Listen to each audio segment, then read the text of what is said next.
All right, are we live? Are we live? Ooh, I need to shave. Hello. Now that I see myself in the mirror. All right, all right. Let's get some music going, right? I just downloaded this playlist. It's gonna autoplay. Got it? All right.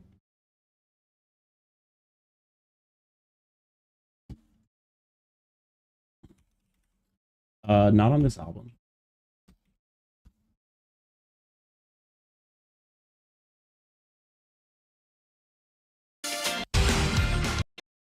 Oh.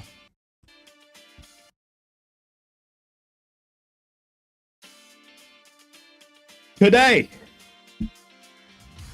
I am playing in the Pink Pony Tussle tomorrow. We have an issue. Okay. Now, the issue is that I've been playing Nauseam all week ad nauseum. It has not been working out for me. And I think really the bigger issue here is that the ad nauseum has warped my deck building, and I'm including a lot of bad cards. I'm including a lot of bad cards. I go too fast, so Celes's ETB does not help. But we have no cards in hand. All right. So, as is tradition, I need to send out a text to everyone, and then we're getting started. I have this fat fucking stack of cards on my deck that need a home. This is that moment where I leave my phone somewhere and I have to dip out for a second.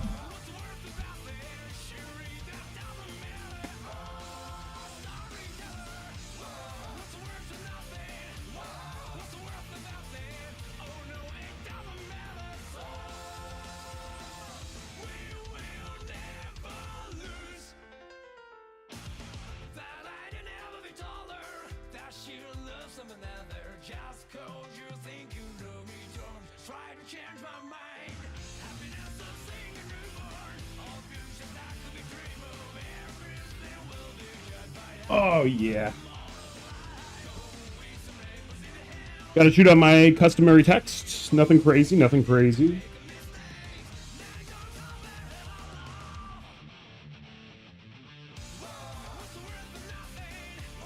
What's my name? Wee Woo Celes.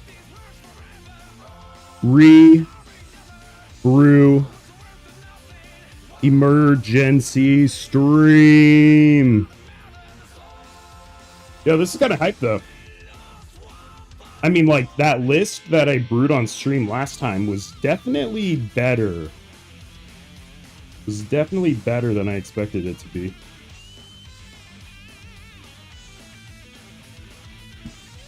Plus, we're going to play some hype music, get in the mood.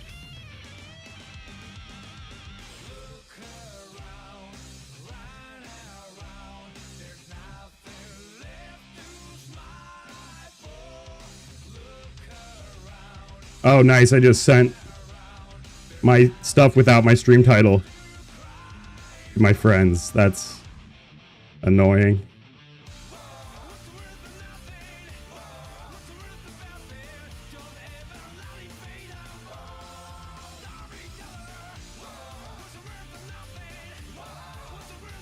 Okay.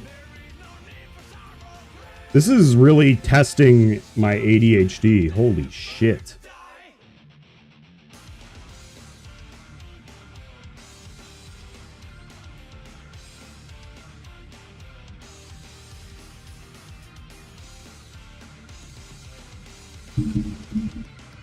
All right, let's get some CEDH players in the chat, hopefully.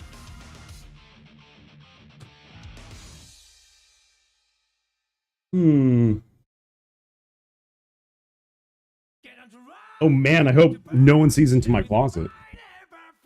All right, let's get right on to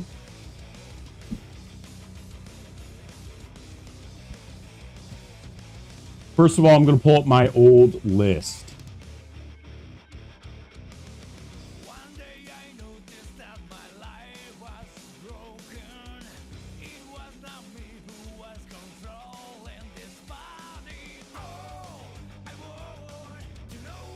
All right, here is Celes Mark II. This is what I was playing all week.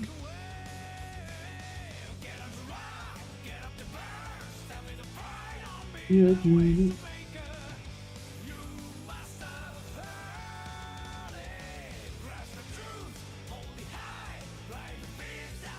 my issue with the ad nauseum build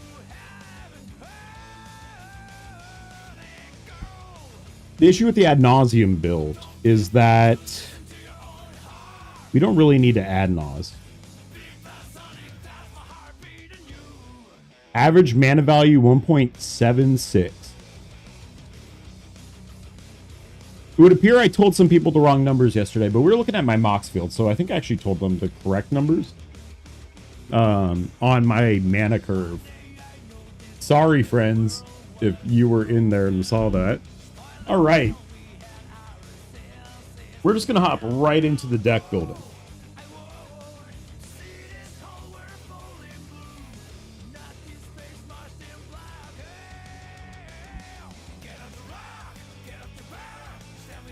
Building. Deck building. Yeah. Yeah. All right, I don't need all these Corvold cards in the corner.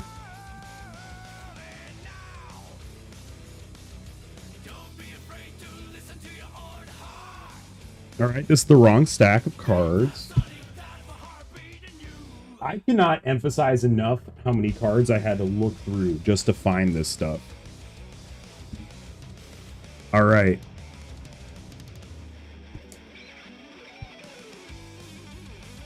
Here we go. Dude, can I give you more? I don't really want to show my belly this whole time. But I can move this to line up better with it. Way easier if my keyboard isn't necessary. What's up, Strawberry? Very nice. I need to do this first. Because I'm playing in a tournament tomorrow. I'm playing in Play to Win's event tomorrow. So I gotta focus up and build this deck first. But then I'll have time for that later. Almost definitely I'll have time for that later. All right, I have a question though. Who wore it better?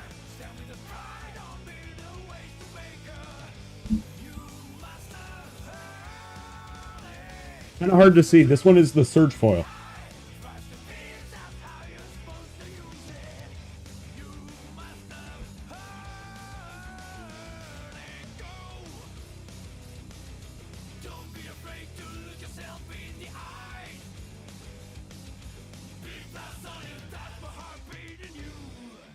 Kind of all right.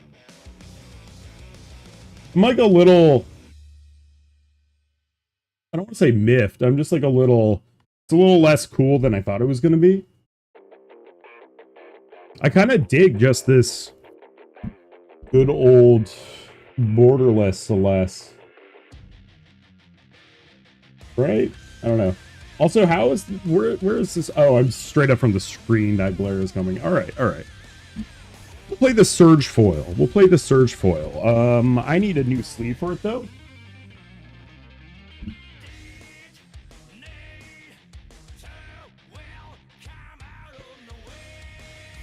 Actually, what I could do... Yeah, Strawberry, you can tell me. You're welcome to chat off topic always. Always welcome to. Just when... At this moment, don't expect much help right away.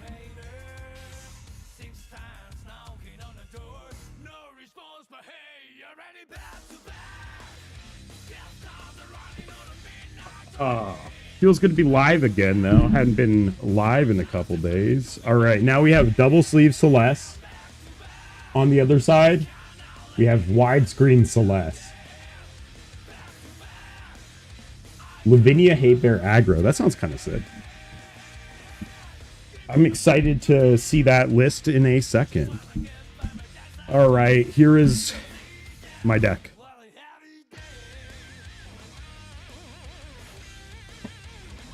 Damn, this is kind of annoying. I have glare. I don't think you have glare. I think I have glare. And you know what I'm going to do? This is as far as my keyboard's gonna go. I'll make this a little bigger. I will undo what I just did.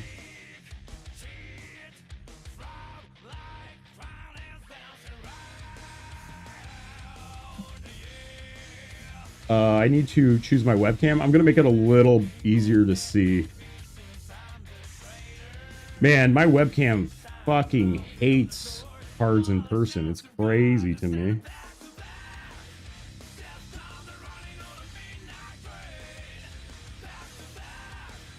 I merely want to adjust my webcam to zoom in further.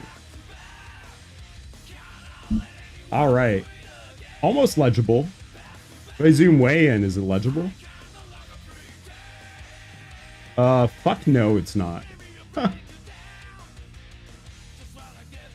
Well, it's a cedh build. If you know the cards, you know how it goes. All right. But I'll choose right here as the edge of, no, the whole play mat is where I will do. All right. Lotho has to stay in. One of the best pieces of ramp. Dance of the Dead is good. Perfect card for the deck. Stitcher Supplier. In practice games with this, I have, or practice hands and in practice games with this deck, Stitcher Supplier plus Underworld Breach plus Culling the Weak has been an awesome combo. Hit me with the joke, please. All right, Archivist Ogma, putting in extra time. Final Fortune. I no longer think I need this card.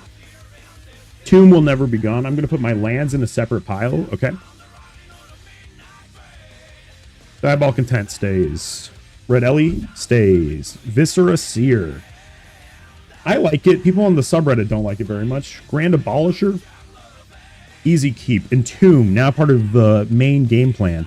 Putrid Goblin. Putrid Goblin. Part of the main game plan again. Enlightened Tutor. Imperial Seal. Gabi Bombardment, part of the combo. Takanuma, lands. Breach, too important to cut. Savines, yes please. Land, Altar of Dementia, combo piece. Soul Ring. Lion's Eye Diamond. Stuff we're not gonna cut. Holy shit, this is copyright. Goddamn son of a bitch YouTube autoplay. All right, we have more Guilty Gear.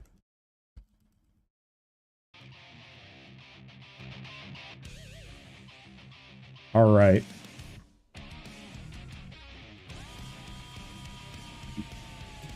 What do you call gamers who go door to door delivering PS1s and insist on only playing playing games using it when they give it to you? Gamers who go door to door, kind of traveling, only playing games, using it when they give it to you. All right, I don't know what you call them. I'm ready.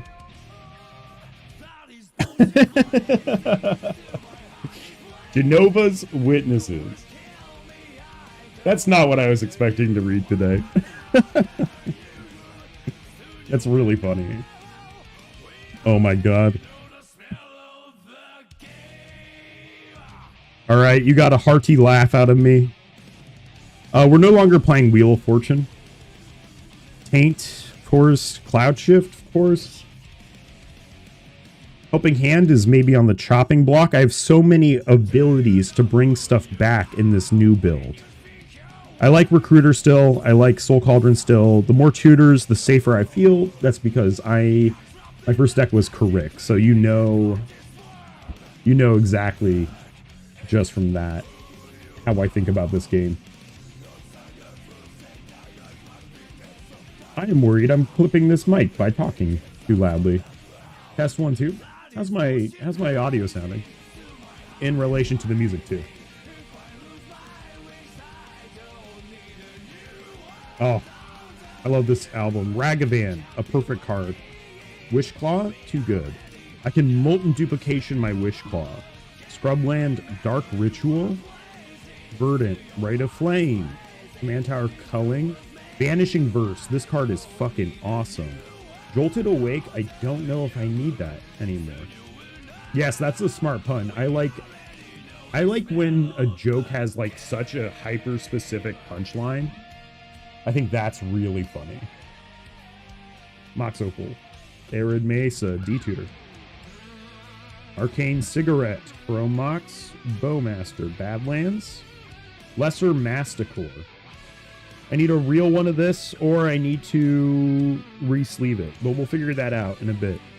Necromancy, Marsh Flats, Recruiter, Esper, Gamble, Animate Dead, Twin Flame, Saw in Half, Talisman,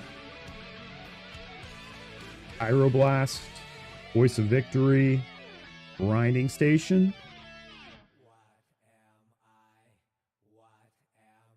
Swords, Gemstone, Gavi Engineer, Cabal Ritz, Mana Vaults, Delta, J-Will, Spire. Holy shit, have I actually made a deck that doesn't want to play Jeska's Will? Not really, but we're like on the verge, man. We're on the verge.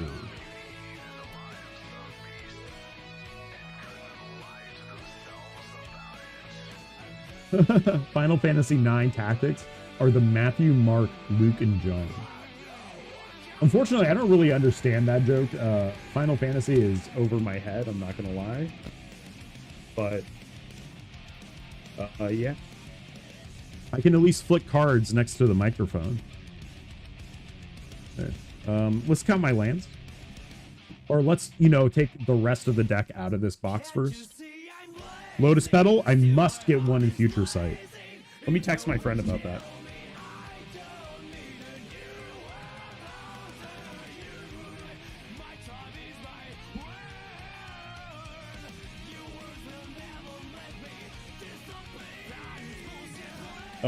What's at?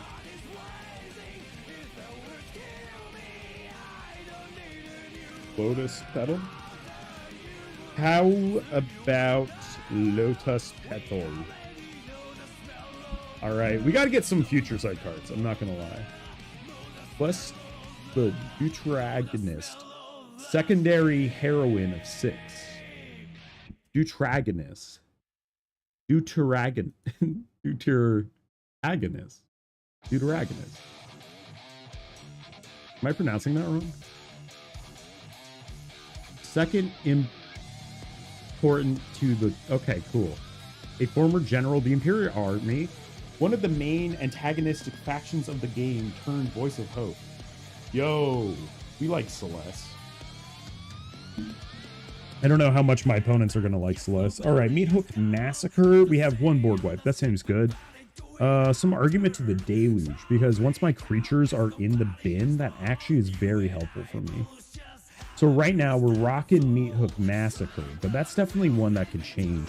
Plus, I need another outlet anyways, and Meathook Massacre is something I can Savines back from the graveyard.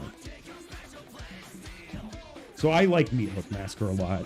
Thank you, my legacy friend, who's letting me borrow this card. I don't know if you're in chat, but I appreciate it for sure. You know how it goes. Oh, the other thing I wanted to mention about Celes that everyone has to comment on is that she is a wizard. And that throws a lot of people off, the Mardu wizardry. I'm here for it. But I'm biased, you know, I love Mardu. Gotta play the SWAT. DRC has been underperforming for me. I don't really think I need like a T1 DRC, although it's really nice that I could like sacrifice her. But she's never ever going to be what I tutor with like Imperial Recruiter or Recruiter of the Guard or like anything. So do I want a card that's only good on T1? Turn 1?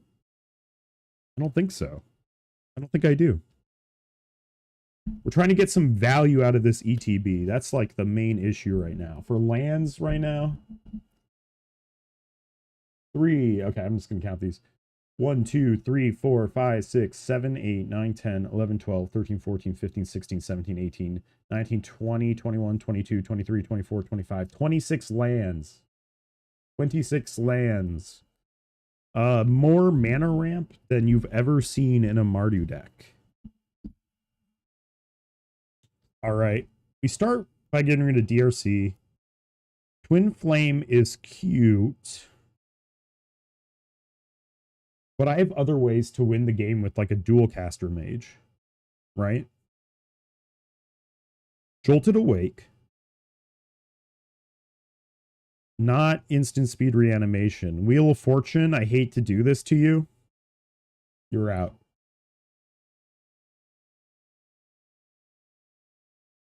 I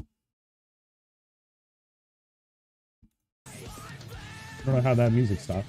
Oh, maybe I bumped my headphones. All right. Kefka, the fellow general and arch enemy, halfway through the game, ravages the world, killing hundreds of millions, becoming a death god. Celes ends up surviving, stranded on an island, and she finds herself alone with her father, Cedh. When Cedh dies, she, out of pure despair, attempts suicide before failing, finding a letter from her old boyfriend Locke, and goes on a secondary act of the story to get as many of her old compadres and win. Yeah, I just had to read that. Jolted Awake gets me an artifact or a creature.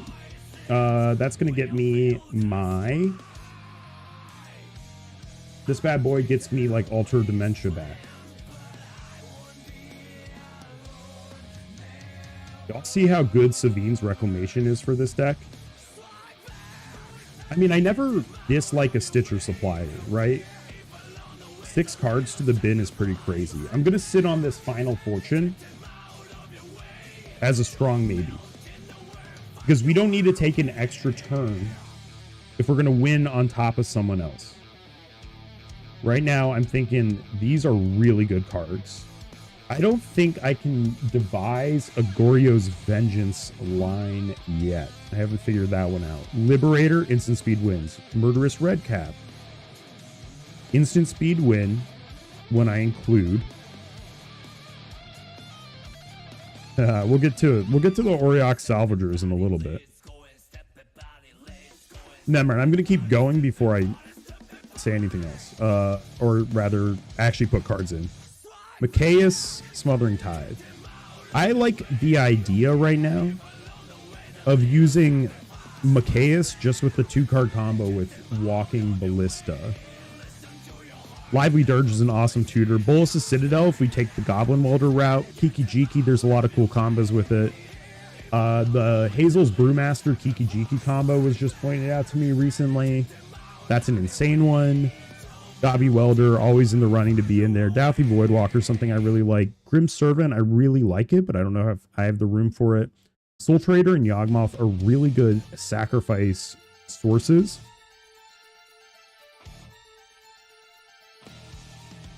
And actually, let me think about this.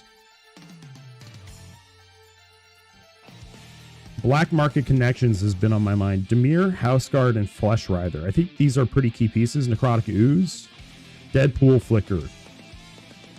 Which news wore it better? Which one wore it better?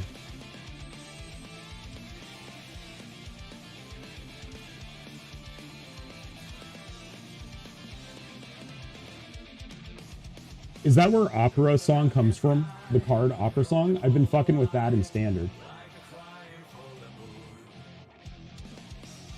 I'll use the non-double Masters one. I'll use the old one. Necrotic Ooze is one of the goats. Arena of Glory is an interesting choice. Granite Magistrate, cute. Angel's Grace, cute. I think I'm gonna hold these aside as not considering anymore. Slaughter Pact is a must. One Ring, Alter, Conspiracy Dualcaster. Is there any reason to put a Boromir Ratadrabic combo in here if I'm going to be sacrificing my legendaries? Dahada, Abdel, Monument to Endurance, Violent Tumor. All right, so now let's think very critically about T1, or turn 1 play. Some other stuff is like Delver, Preston the Vanisher. Buried Alive is actually very good.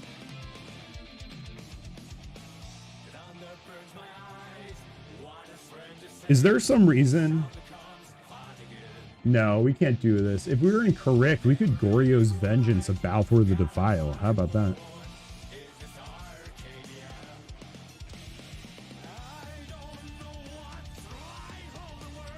Yo, Locke better have been worth it if she abandoned her post. I'm kidding. I know they're evil in that game.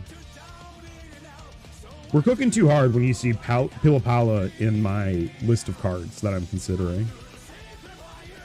Recommission is suddenly feeling better again. Helping Hand can eat the dust. But I need a pretty consistent way to get stuff back. Molten Gatekeeper seems really nice. Heliod's Intervention seems crazy. Thraben Charm. I'm gonna grief someone with Thraben Charm. Thraben Charm, exile any number of graveyards, i.e. each opponent. Careful about the deflecting SWAT, I guess. Stitcher Supplier. It's just a lot of cards in the graveyard. I don't know if we're shocked. All right, let's think about the most elegant win lines. All right. Clean, easy. I will show you Murderous Redcap, and I need another sacrifice source. Do I want cards or mana in my sacrifice? I need mana in my sacrifice as of now, so I'll play Warren Soul Trader. All right, so then when we have a persist loop, we generate mana equal to our life total. And then we use that mana to sacrifice Celes and Recaster. That making sense?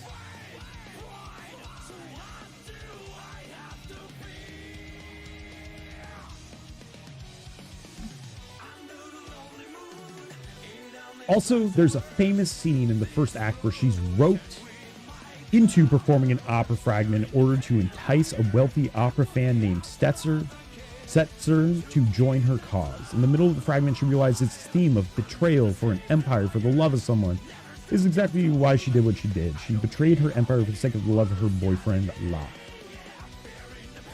Magic is not just a mechanic, it's an allegory for nuclear weaponry. Oh, that's pretty cool. Will destroy everything. This is a pretty cool explanation of this story.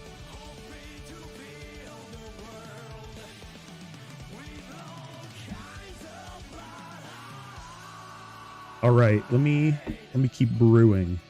Let's put our boy in. News flash.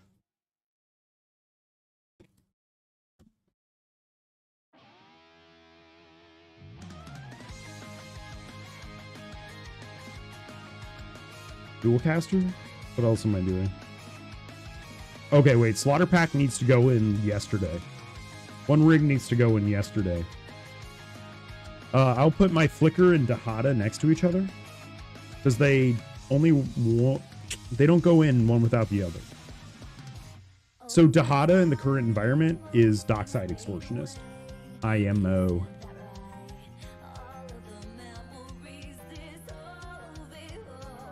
I do love a Mardu Wizard though, and this deck goes so hard. It goes so hard with a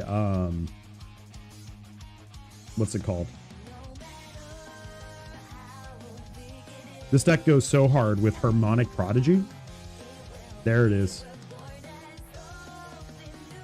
This is like the sickest interaction under the sun. Where's my copy of the One Ring? probably in Kinnan.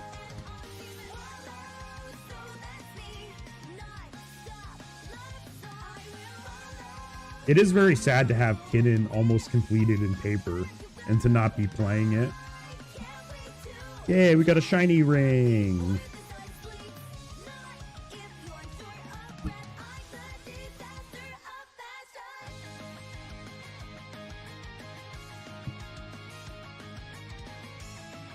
It does seem like a cool plot. I do not have 80 hours to devote. And yes, I'm being facetious. I know it's not 80 hours, but yeah, I don't know when I'm gonna be like ripping a single player game for fun that takes like a long time. The closest thing I get to is playing Endless Space 2, which is like Civilization in space, and a lot weirder. I feel like One Ring is really good. I feel like there's a card advantage engine I'm not thinking of. There is one card advantage I have forgotten to pull out. And his name is Opposition Agent.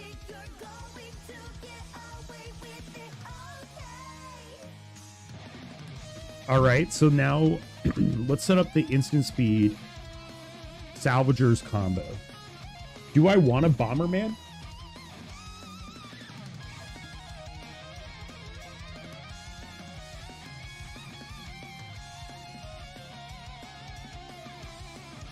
Let's put the Abdel Adrian line in. If you don't know, Abdel Adrian, with any enchantment that returns a creature to the battlefield, goes infinite, because Abdel is going to exile Animate Dead. Animate Dead sacrifices going, excuse me, Abdel exiles Animate Dead. Animate Dead triggers, sacrificing Abdel, putting him in the graveyard. Then Animate Dead returns Abdel. Abdel exiles the Animate Dead. This works with Dance of the Dead. Most importantly, this works with Necromancy. Necromancy, that's the important one. All right. So now, do we have any holdover turbo cards? I'm seeing none. Orm's Chant might be on the chopping block. I feel like I have more interaction now.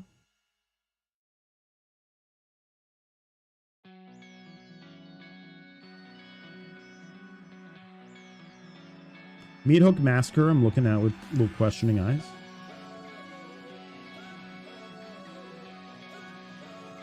Ooh, Talisman of Conviction. No. We're a bigger mana deck now than we used to be.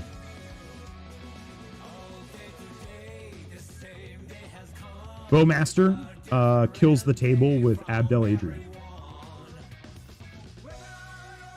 All right, the main protagonist of the game overall is Terra, who is half human and half magic person called Esper. Being, a hybrid species, she doesn't even have any romantic or sexual attraction, and her arc is about learning familial and platonic love. I like that. That's crazy. That's a 1994 game that does that. Although, in some ways, the 1994 game that does that almost feels more appropriate, because they wouldn't have a progressive idea shot down by the company as readily. If that makes sense.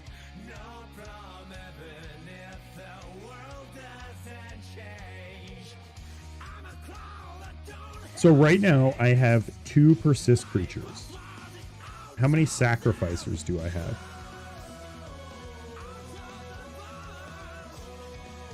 This is a sacrificer. That's a sacrificer.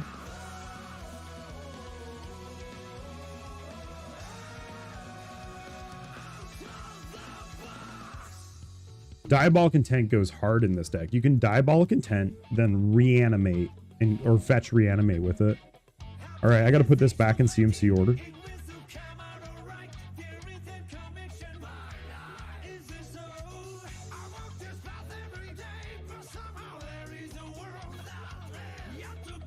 Putting this in CMC order. Rag, Vamp Tutor, Agatha, Ranger Captain. Ranger Captain almost screwed me on pips. I had to go City of Traders. Turn 2, play a land, sacrifice City of Traders, use the mana from City of Traders. Of course, holding priority on the sacrifice trigger to pay for a talisman. Then I paid with my first land, that was my second land of the game, to return it all. So is Putrid Goblin any good? The answer is no, but I'm playing Machias.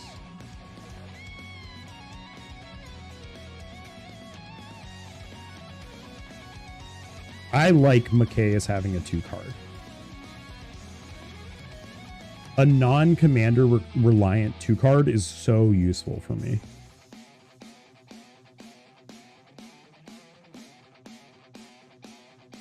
You know what? I'm going to read Unmarked Grave right after this. I think it says creature.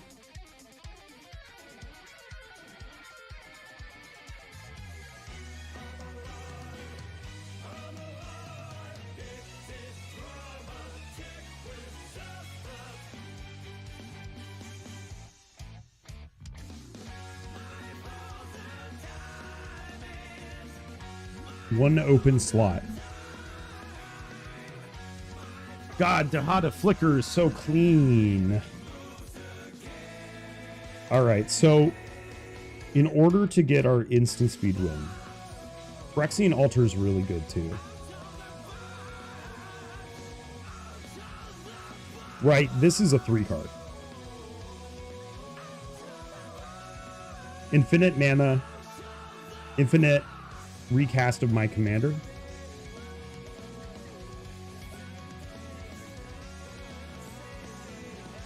Flesh Writher. Dimir Houseguard? You might think I'm crazy when you see Dimir Houseguard. That's okay. You don't have to be a believer with me.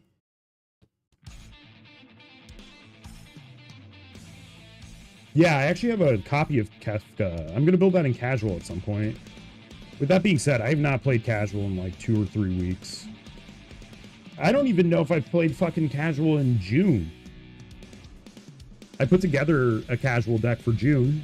You know, any 2 partners. We want definitely Liberator for instant speed wins. I built my Ob Nixilis VV deck casual for June. And then I just have not had the time to play both CEDH and non-CEDH. So yeah, I haven't gotten a chance to play my Pride Month deck, unfortunately. But this tournament's a pretty big deal to me. I really like it. It's kind of a queer-coded tournament. How badly do I need Oppen?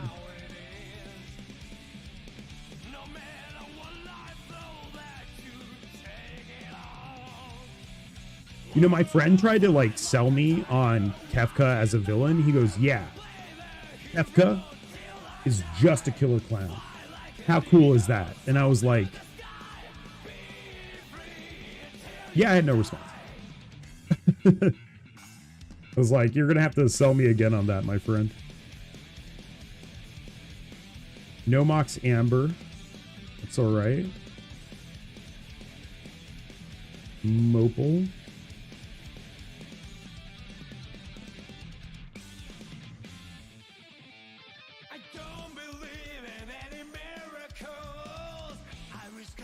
Maybe instead of Stitcher Supplier, we play Goblin Engineer. No, we have enough 1-cost targets.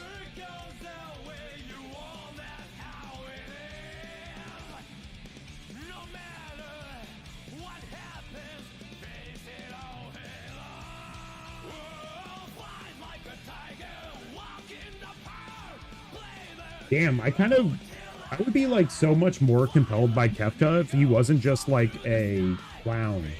The clown part of it is hard for me to get behind because it feels very like out of place and like silly, but it's telling such a like a heavy, serious story.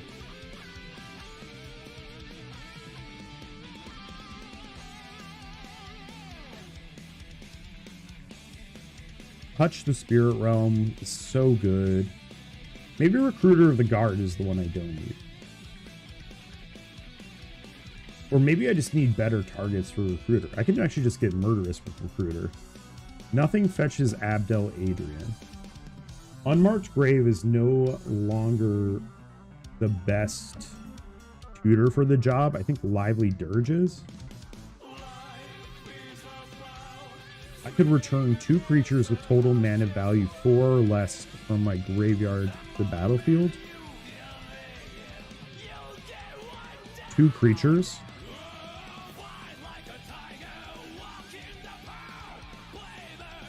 So those 2 creatures could be Lesser Masticore and what else? Maybe we don't want Meat Hook because we don't need an outlet.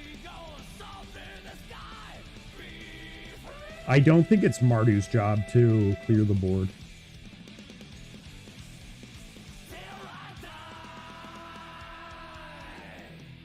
God, Meat Hook is just like so elegant though.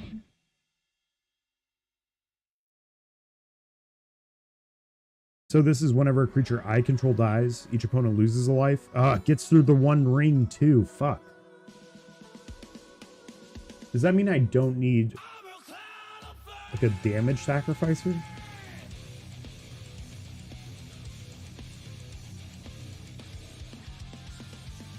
I like Opposition Agent because it gives me interaction against...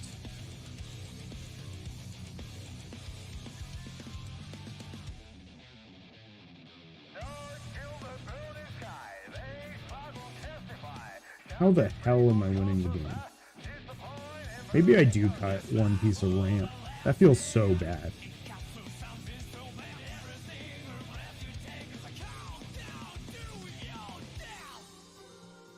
I think I would actually cut like Felwar Stone.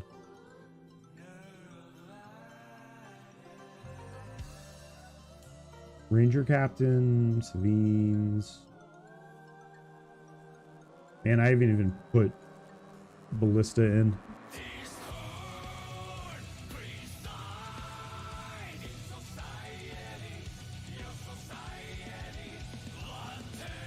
Well, okay, let's think about this further. Stitcher Supplier is for breaching. I'm playing like Grinding Station and other stuff. Why don't I just tutor those to my bin instead?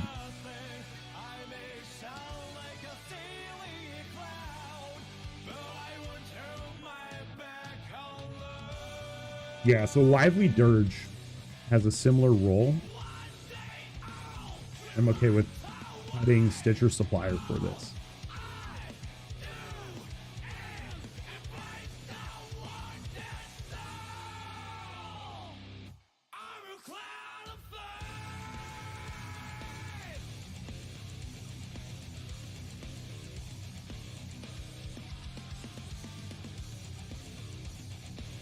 Yeah, I get the impetus behind Kefka. In any case, holy shit, Kefka as a card. I saw people playing it yesterday in CEDH. Man, that was so cool. It's just like a turbo deck. It's not even, it's a like a really, really fast mid-range deck that you just get stopped and then you wait a second and then you just cast your commander. Next turn, you just go again. Pretty sick. Flesh Rider seems rather insane. Rather insane. You can tell I've been listening to a little bit of Day 9 recently. Okay, 4 mana, the 1 ring. Fantastic. Lotcher Pact, Putrid, Goblin Bombardment.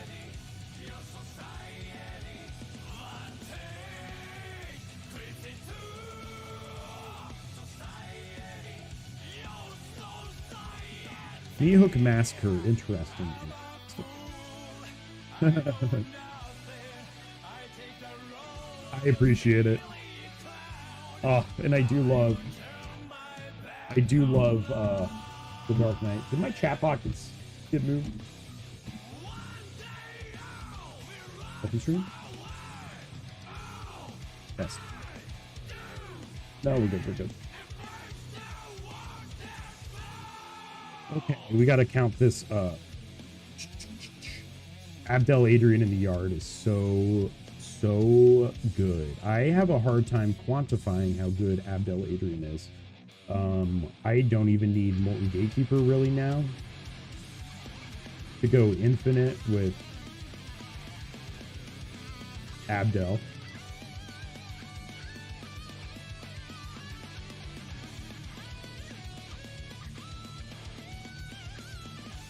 I'm really considering this Bomberman combo now.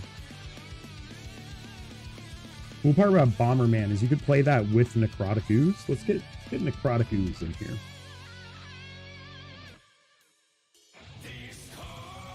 Also have a Deadpool. Black Market Connections is on my short list too. Here, I'll just put my short list like right here.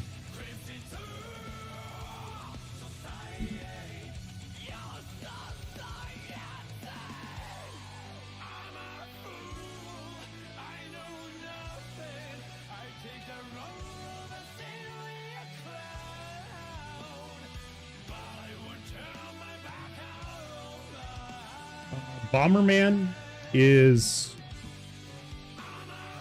Auriok Salvagers and Lion's Eye Diamond.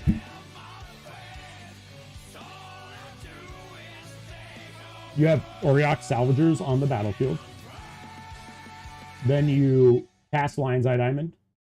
You activate Lion's Eye Diamond for white mana and sacrifice it, discarding your hand. Then you activate Auriok, putting Lion's Eye Diamond back in your hand.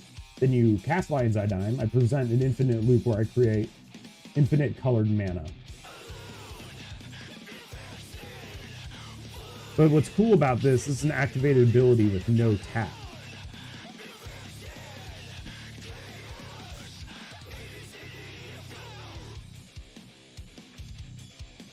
Now, I no longer think I need, like, Restoration Angel.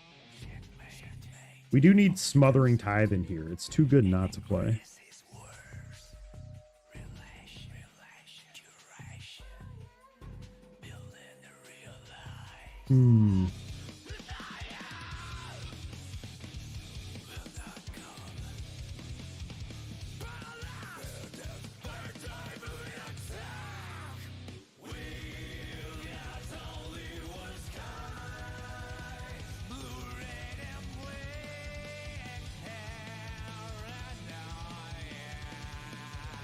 Wow.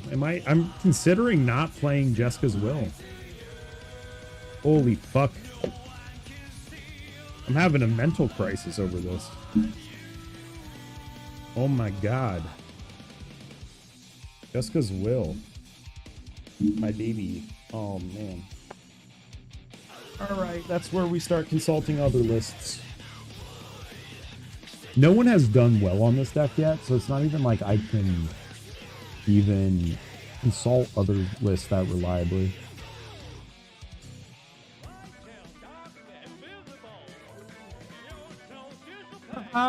Yep, it's kind of nuts. My friend just asked me if Shadow the Hedgehog is kind of nuts.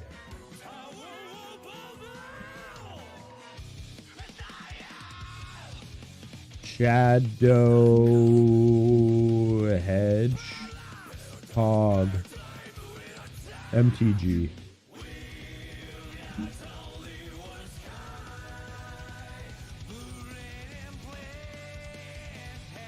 Absurd card. Completely absurd card.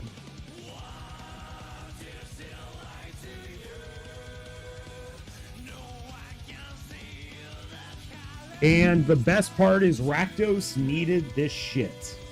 Holy fuck does CEDH suck for Rakdos. My god.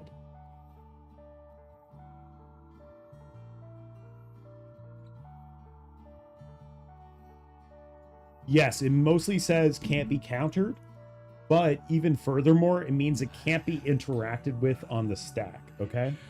So if I cast Peer into the Abyss, no one can Deflecting Swat it anymore. That is the worst part of that card, is that Peer into the Abyss, also known as PITA, P-I-T-A, yeah, you can royally mess that up. But yes, you are indeed correct. In most situation, reads cannot be countered. All right, where did...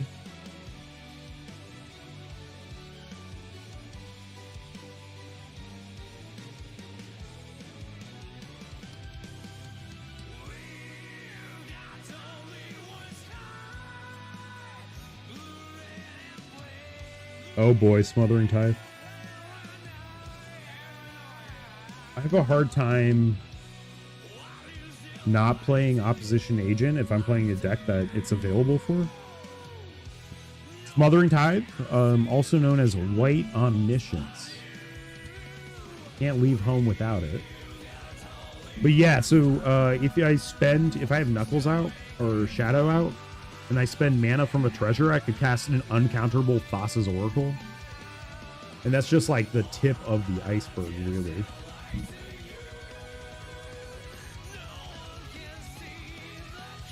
Maybe we don't play Jolted Away. Right now, my deck doesn't win off a single Broodlord. I would need to add one more card for that. All right, what I really want to play is Flesh Writher. Oh, here we go. Necrotic Ooze. Necrotic Ooze. Because we still win with things on the battlefield.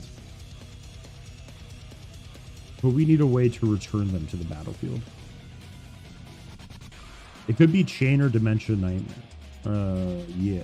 Chainer Dementia Master? Yeah, Chainer Dementia Master.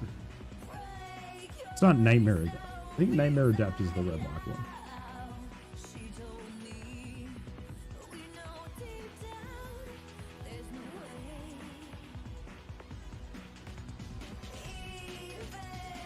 That's funny. Oh shit, that would have been illegal.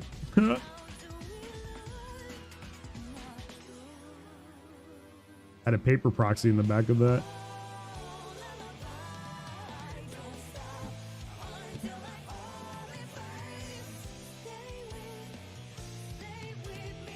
Yeah, your favorite websites. Max Field and HBO Mox.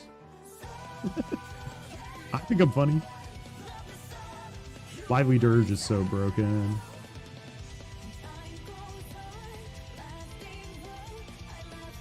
Broodlord Sacrifice.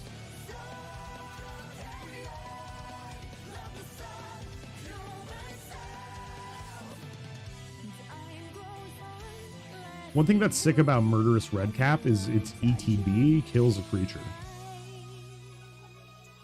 That's why I like it personally.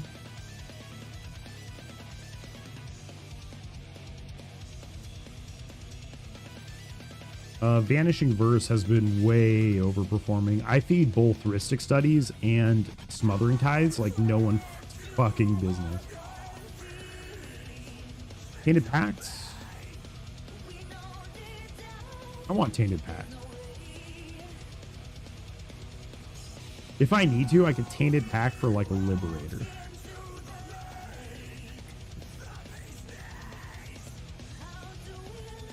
All right, it's safe to say that these cards will not be cut.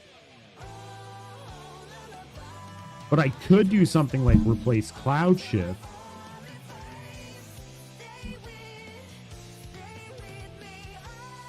Cloud Shift could be Flicker.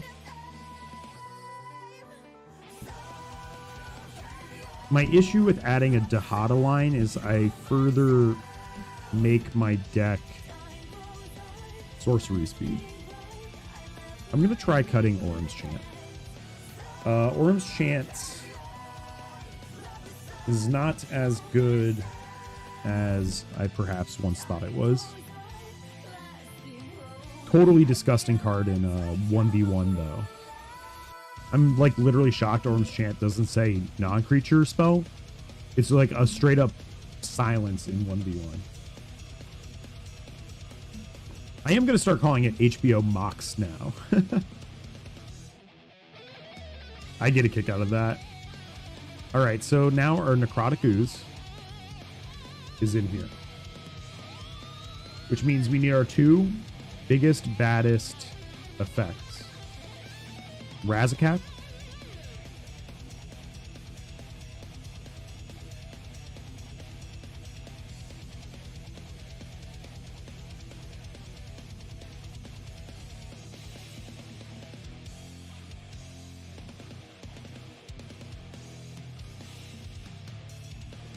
Wow, Altered Dementia is looking confusing for me now.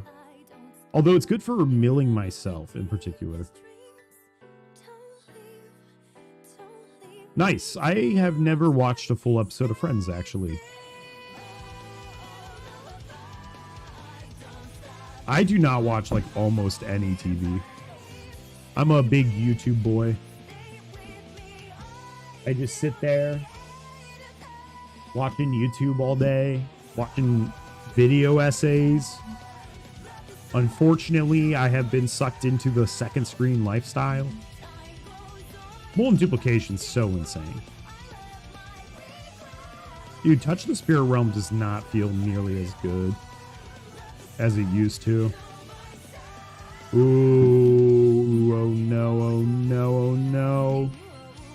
Oh no, is it happening? Oh. Cutting Jessica's will? Tell me your secrets, Discord. Tell me your secrets.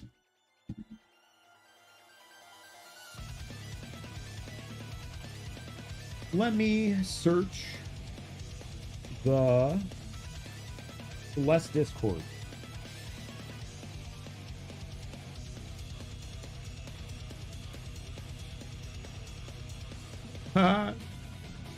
Look at this. This deck list is called Hot Girl Summer. Named after me. And then Celeste Persist combo. Let's check this one out too. It's like a 100 hard thread too.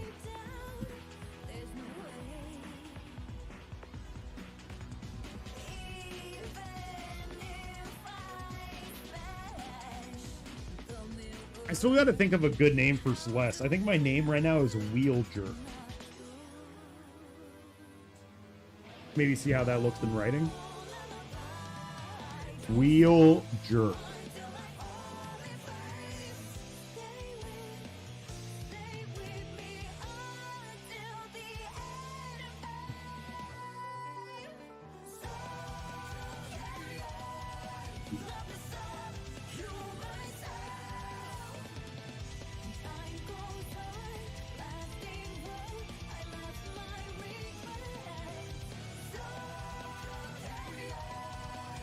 I wonder if the Sonic is going to be expensive.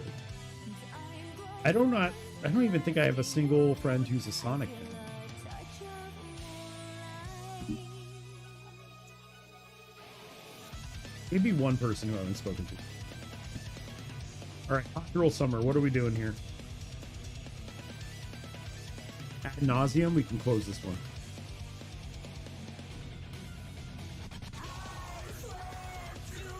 Blasting station. Man. Oh god. What a rebuild. What a rebuild this is.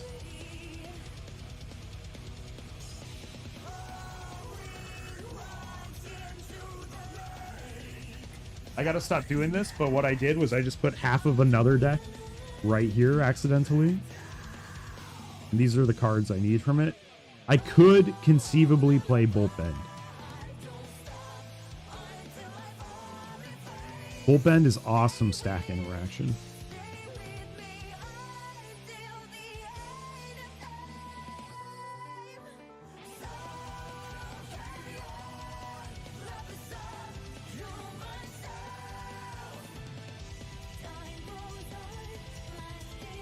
I don't even know if I can... Never mind. Okay, let's just think about this one at a time. All right, so you are mid-range. You are not playing what's it called? The card I don't want to play. Ad nauseum. You're not playing ad nauseum. You are instead a Burnt Offering Hoarding Broodlord deck. Now, this person only wants one talisman. They run defense grid though.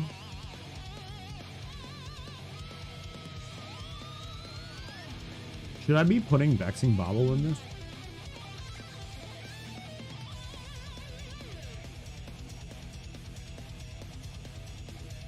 You know, Witch Enchanter is not a bad choice too. Oh, so I'm sorry. My thing is closed. Nope.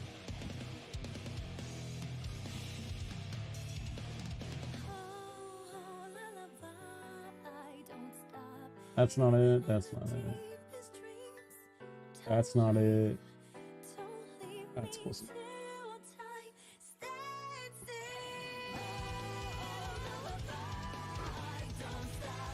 Damn, this is fucking hard work. I didn't want to do any hard work today. Yeah, my life is really hard. I'm building a cedh deck. I'm joking, of course. Jolted Awake, Loud Shift, Alter. Do we need Ballista, Flesh Rider? I don't see anyone playing Flesh Rider, but it seems really good. But let's work on getting this Broodlord combo in here. We see another Molten Gatekeeper user. What the fuck? That's so exciting!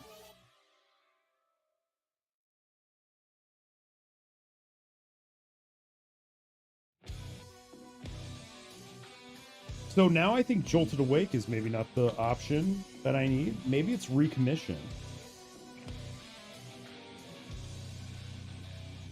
My deck doesn't play nicely with the Jolted Awake.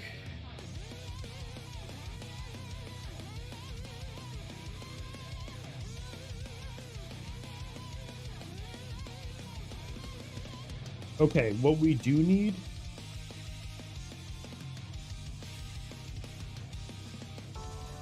Maybe we need some more MDFCs.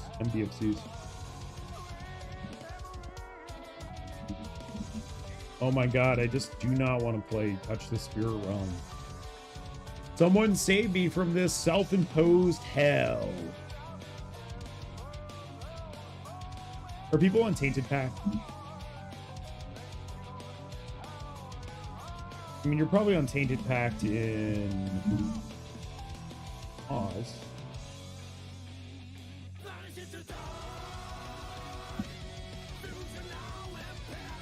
Yes. Jessica's Will, I cannot cast at instant speed. There is no god. Jessica's Will has been removed from the deck. I cry every time. Though there's something really to be said about just playing cards that you know you have won with before. Get what I mean? Like, I know Hoarding Broodlord. I know Hoarding Broodlord is a winning card. It is a card I win with easily. You get it? You gotcha?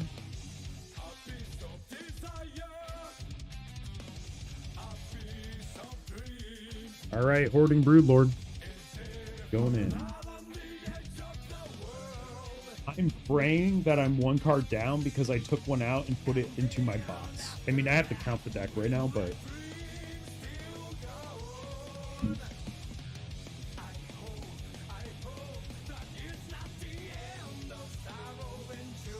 There we go.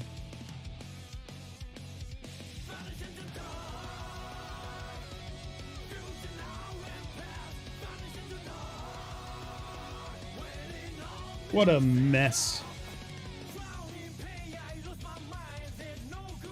Deadpool seems sick, and I can actually, like, flicker him a bunch in this deck. It's not inconceivable for me to, like... Well, maybe it is inconceivable for me to do it, like, a bunch of times. Alright, Vanishing Verse seems really good. Dementia. Broodlord.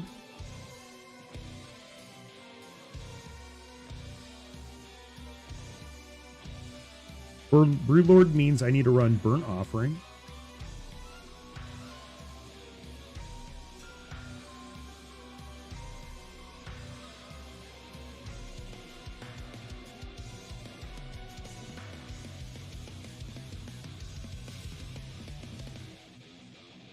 So what I'm doing basically is just building a fucking correct deck.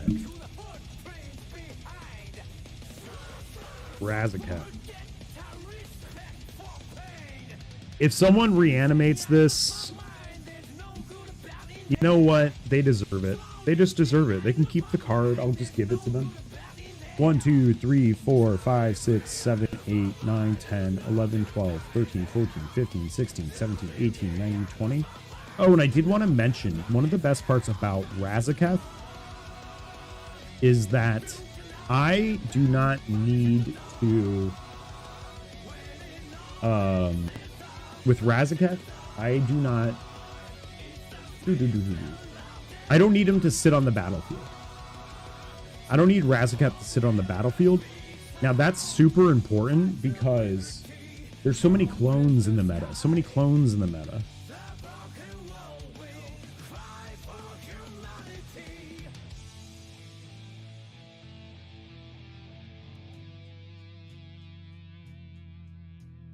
It's another 20.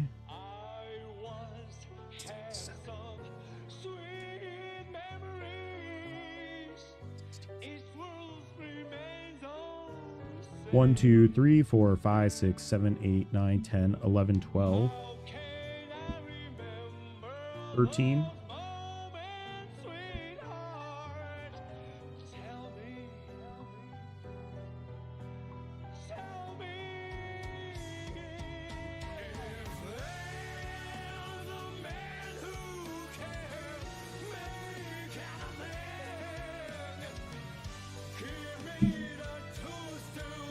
Am I missing a card? 2, 3, 4, 5, 6, 7, 8, 9, 10, 11, 12, 13, 14, 15, 16, 17, 18. 26 cards.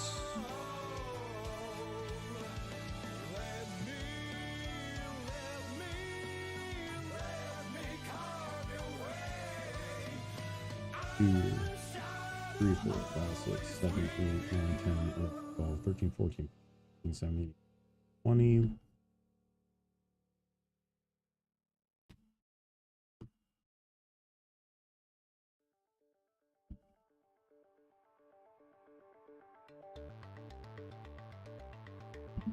One, 2, 3, 4, 5, 6, 7, 8, 9, 10, 11, 12, 13, 14, 15, 16, 17, 18, 19, 20. 1, 2, 3, 4, 5, 6, 7, 8, 9, 10, 11, 12, 13, 14, 15, 16, 17, 18, 19, 20. 1, 2, 3, 4, 5, 6, 7, 8, 9, 10, 11, 12, 13, 14. And we're at the right number of cards. 14. So what creatures am I playing that you're not playing? So you are playing Ballista Agatha. That's just an outlet for the whole thing.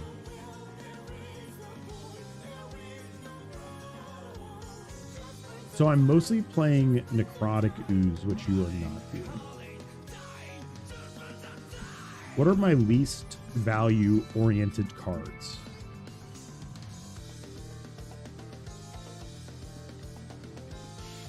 Slaughter Pact is... Maybe Slaughter Pact might no longer be necessary.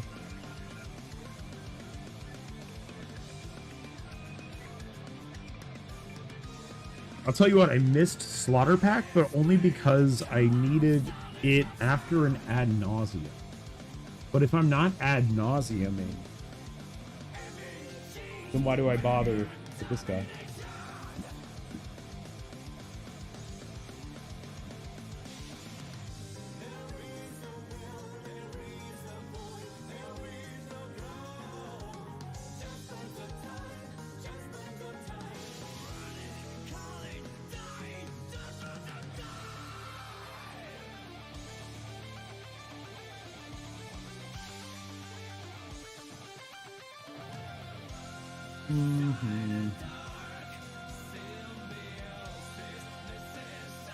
Yeah. We're gonna cut Slaughter Pact. Never mind that I got fucked by a couple white creatures.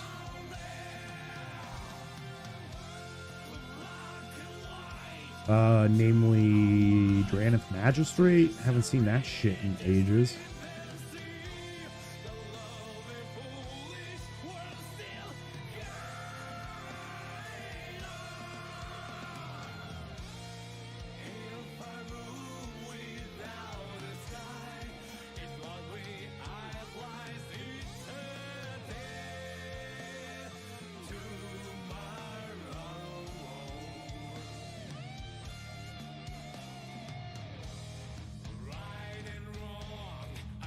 You know, I really like crashed out last night when I was working on this, or when I was playing this deck. Holy fuck.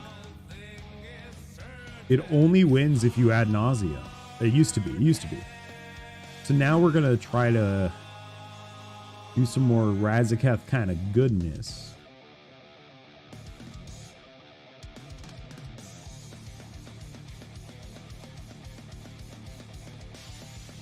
Abolisher, Voice of Victory.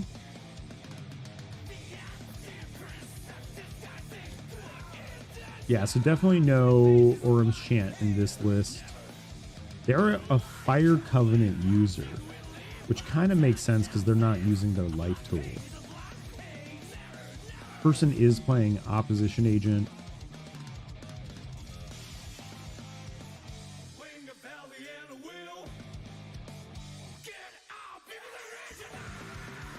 Burial Rites is the cleanest way to return something from the graveyard using a card in your graveyard. Burial Rites.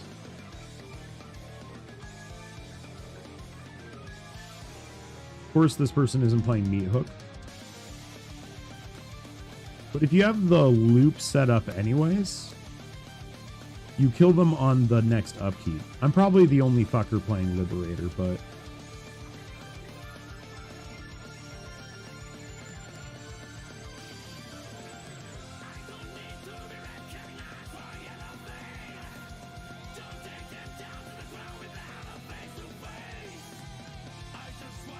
I'm like slowly, I'm playing like Celes at home.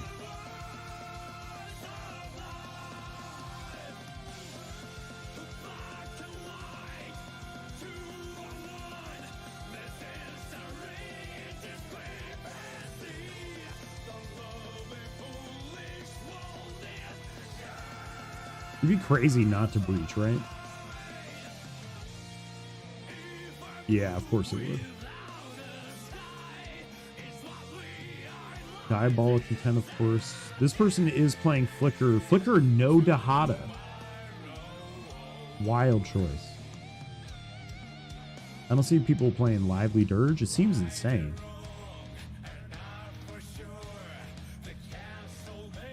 Five mana, tutor two things, put tutor one thing, put Murderous Red Crap on the battlefield.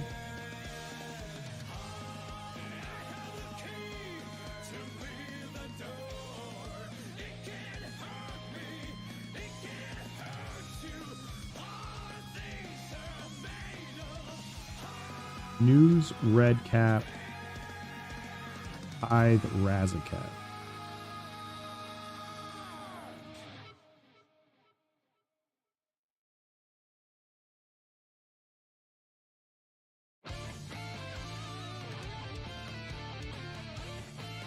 So what I need to do is practice my Hoarding Broodboard line.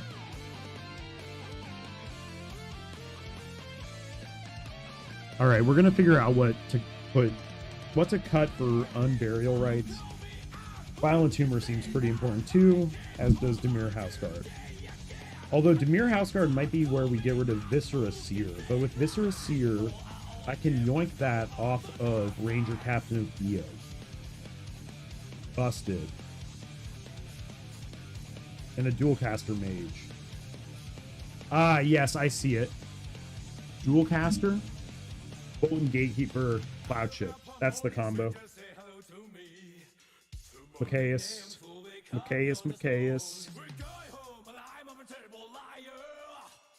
Non-humans doesn't affect my commander, I suppose. Born Soul Praetor, Phyrexian Altar. These are the cards I'm like clutch on. Deadpool. Maybe. Get that spam out of my chat. that out of here. Get that out of here. Banhammer dropped.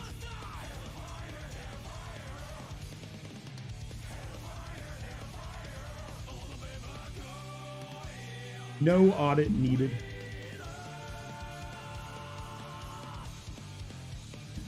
All right, this person is also not Final Fortune.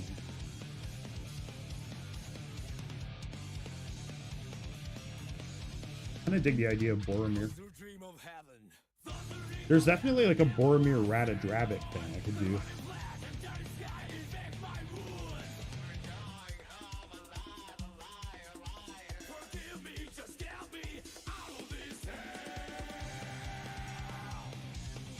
Boromir Ratadrabik? Ooh, this person's playing Persist. Actual original Persist. Oh shit, I should be playing Persist, huh?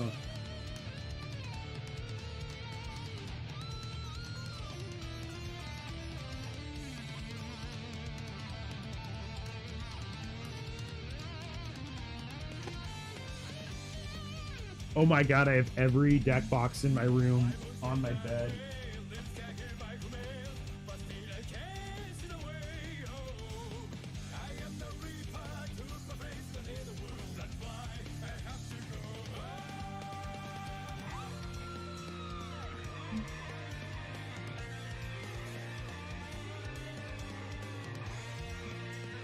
Oh shit, Jolly Balloon Man. Here's my Kefka. We got a nice extended art. We can say it's LP. I don't think it's near mint. Some imperfections on the edges. That's okay. I like a good beaten up card.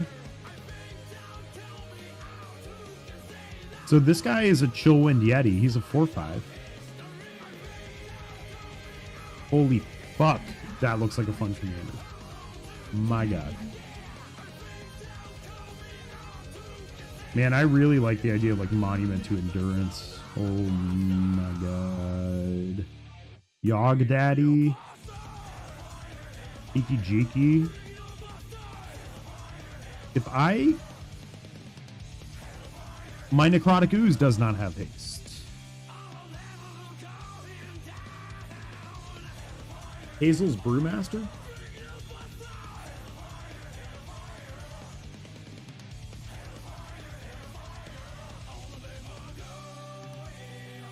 I like the Warren Soul Trader because I'm playing Necrotic Ooze.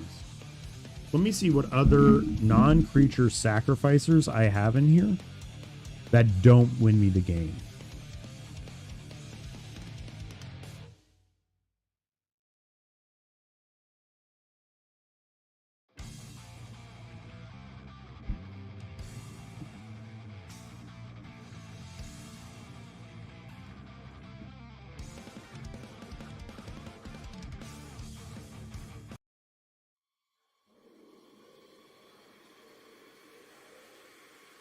Oh.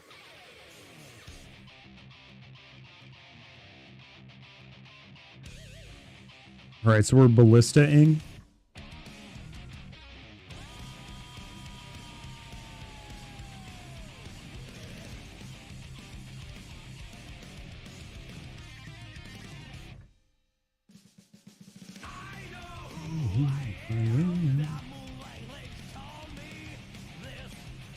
Regular reanimate, dark writ, and these are all uncuttable. Oh, this person isn't playing Cabal Ritual. I think you gotta play Cabal Ritual. It's always active.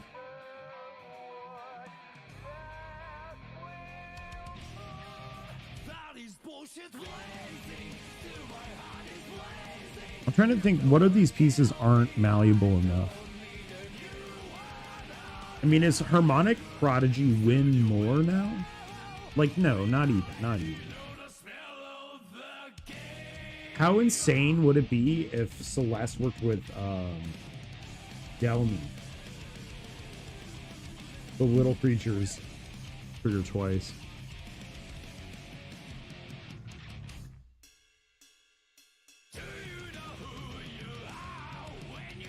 Maybe I do cut a mana rock. I'll cut the red and white mana rock for one of the greatest mana rocks of all time, Phyrexian Altar.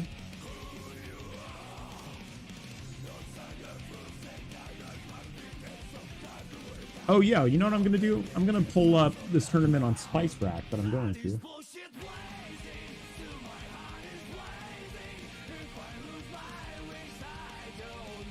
Oh, wrong one.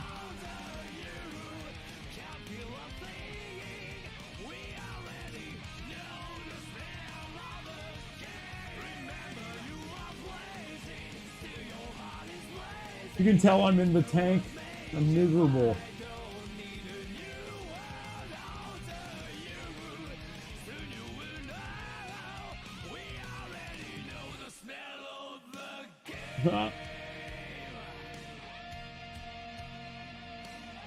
Yes.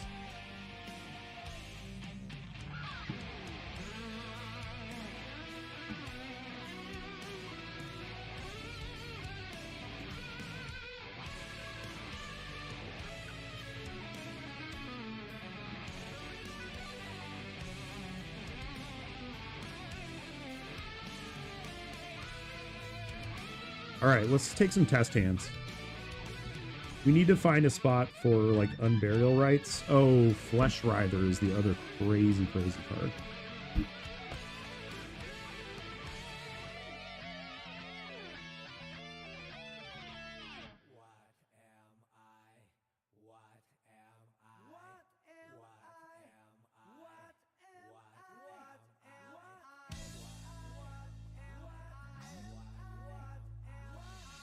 Meathook Massacre may be out. Black Market Connections might be in.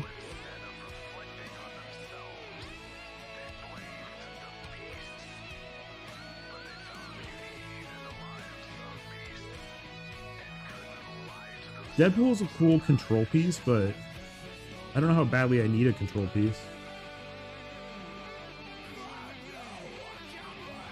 Alright, I didn't do anything stupid, and I didn't cut Cloud Shift, did I?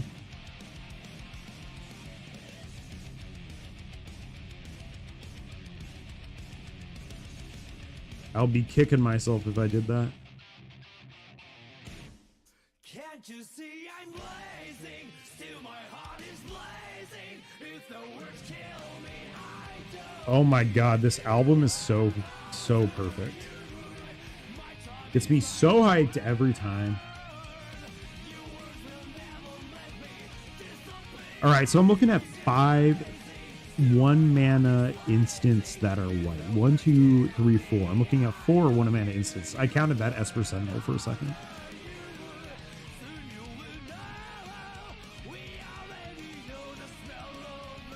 And people really seem to be on Jolted Awake. Not this person, though. It seems like they are all about this Hoarding Broodlord.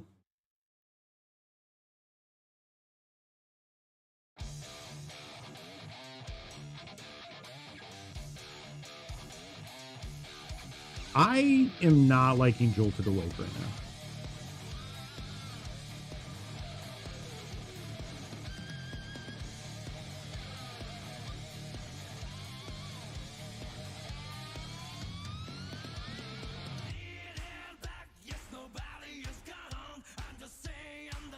What's the craziest thing I can do with a Flesh Writher?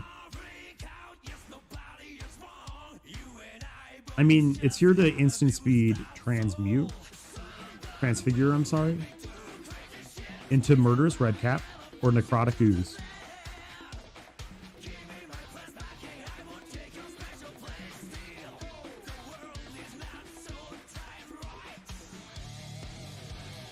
So, what if we put Balfour the Defiled in here?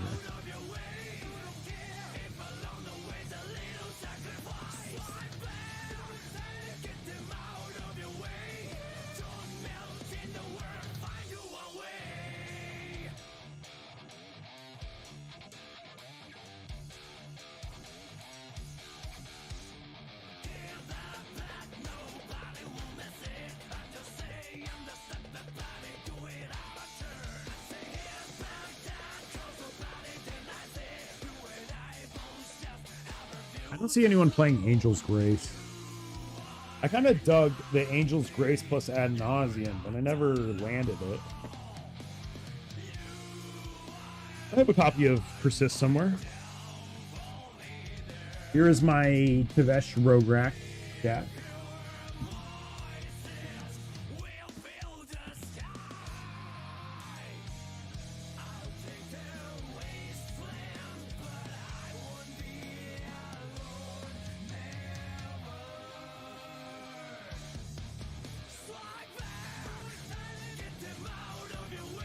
Yeah, potato quality. And it sucks that this webcam just does not autofocus for cards. You get so confused unless it's literally a human. Right? Like, you can probably see my, like, fingerprints.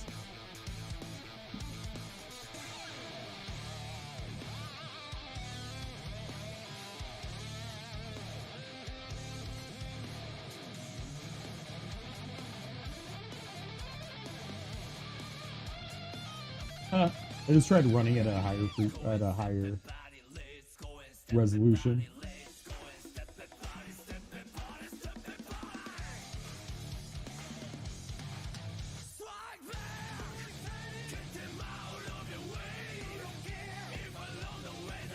Womp womp.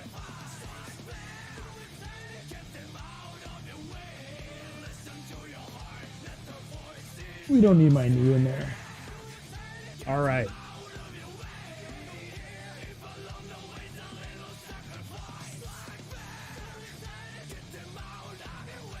Oh, yo, Strawberry. Who are your Ice Climber partners? Or did we look at that deck? This deck is Tevesh Rogue Rack. A deck I completely adore. 5 mana, draw 3. Blue can do it. Why can't black do it? Excuse me.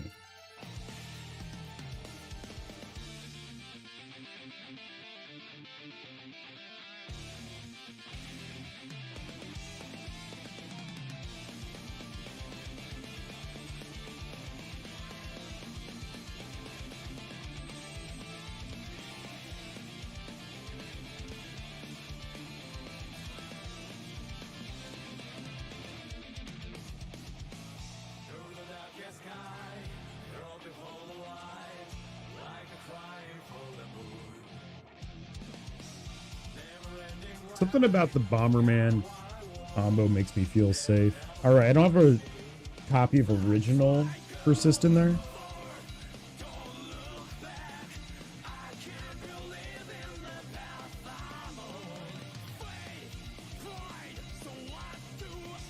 Recommission isn't too bad.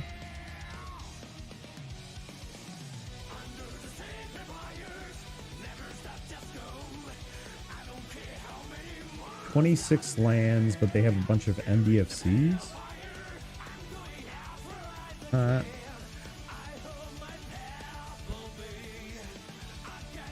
Yeah, Snake Man. Man after my heart. Look at these Zendikar Rising Fetches. And Infinity Full Arts. My only difference is that my Blood Crypt is a Zendikar Expedition.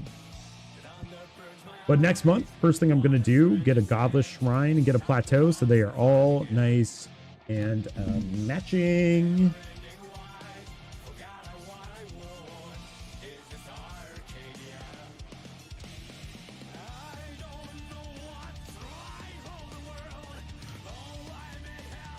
There is a funny world where I play like Balfour the Defiled. All right, we have to do some math. Fuck.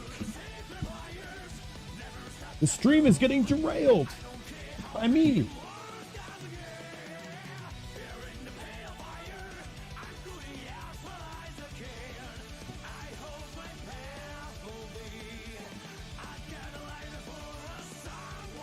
Maybe this is the Meat Hook Massacre's time to go. It isn't particularly synergistic with anything, to be fair.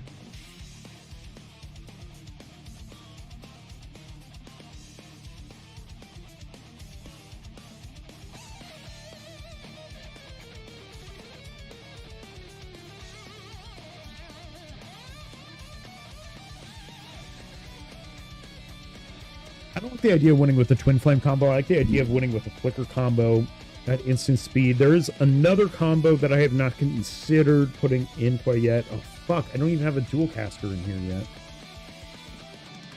And Dual Caster rewards the Meat Hook Massacre, because these things, they sacrifice. So Twin Flame exiles. What about Molten Duplication?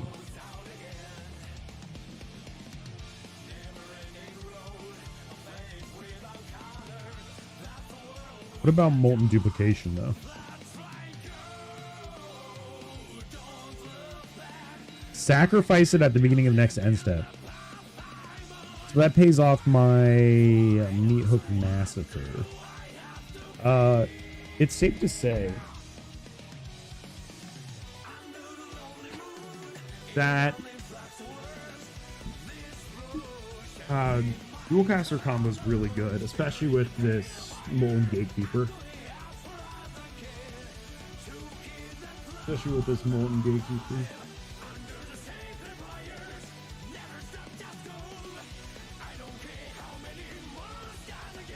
I could put myself more into the instant speed murderous red cap.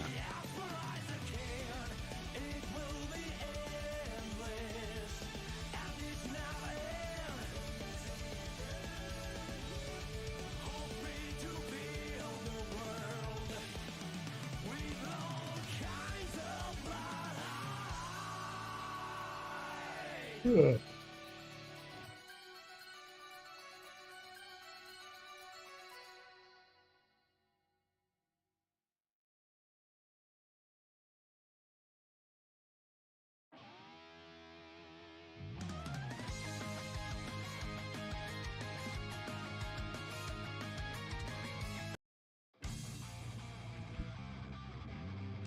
All right.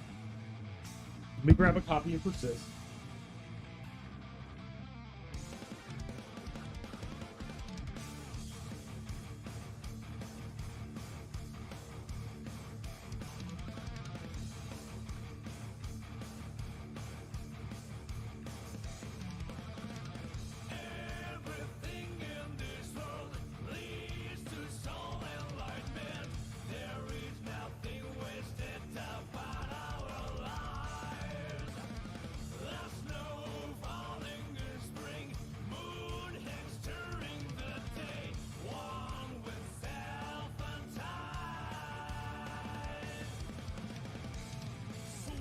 Ah, my eye.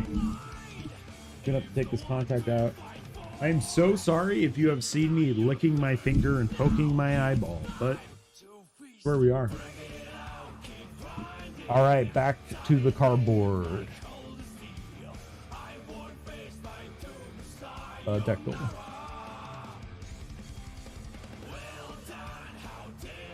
In the future, I'll try to set up a secondary camera. I haven't gotten it yet, but I could get like a Logitech Brio or something, like a cheaper camera. Ironically, it would probably work better than this.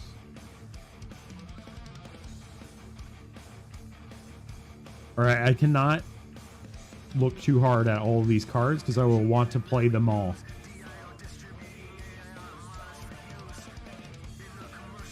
Unmarked Grave.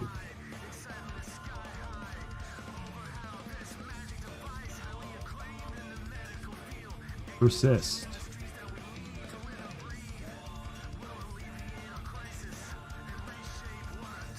If your collection isn't organized, I highly recommend that you do it.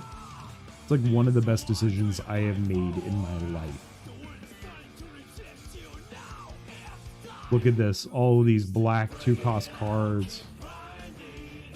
You pick up a stack of cards, you know where it is.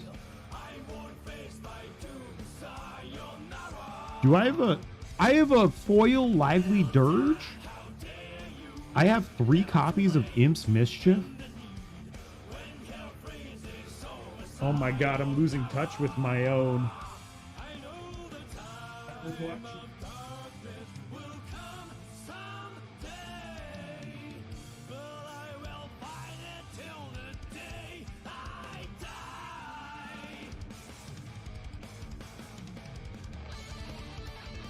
Jessica's will they or Jessica's won't they? Today we won't.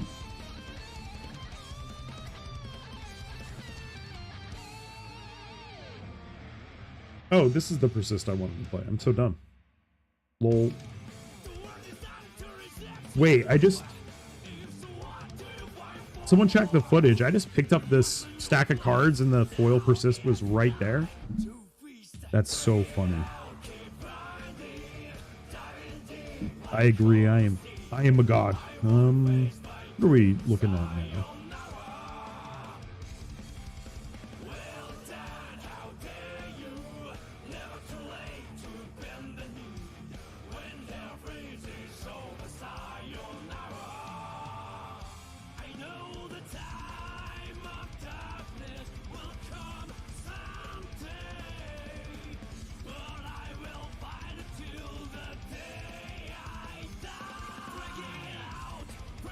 The Agate Blade Assassin. Was that the Rakdos theme? Was like the Rakdos people in the Rakdos human beings in Bloomborough? They all used, they were like the miners, the poor miners.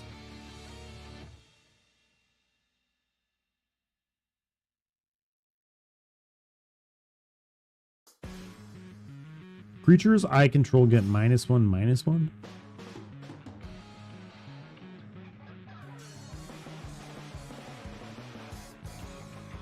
Would that actually affect anything?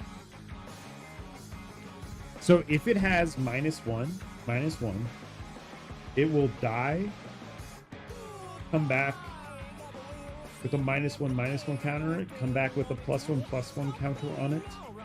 They neutralize each other. Future Goblin is a 1/1. Let's think about...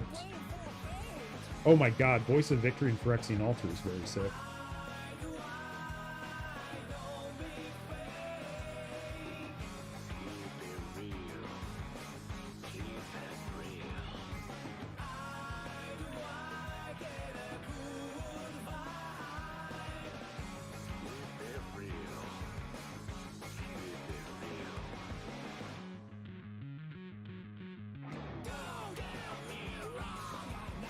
Pretty cool card.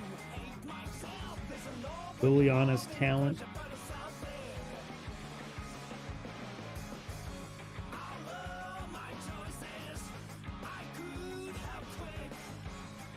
All right, that's looking pretty good.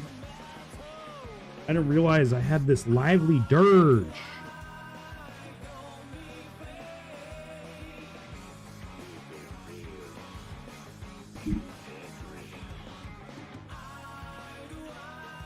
Rograk? Tevesh. I could also play like Ashnod's Altar in here. Oh, Ashnod's Altar pays off that Walking Ballista. Bomberman Bomberman also will take care of my Walking Ballista infinite mana combo.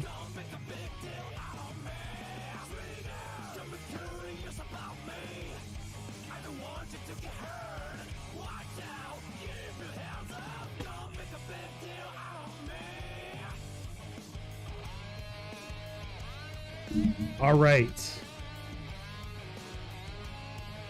I'm not brewing Rogtavesh. I pulled a card out of it. LOL.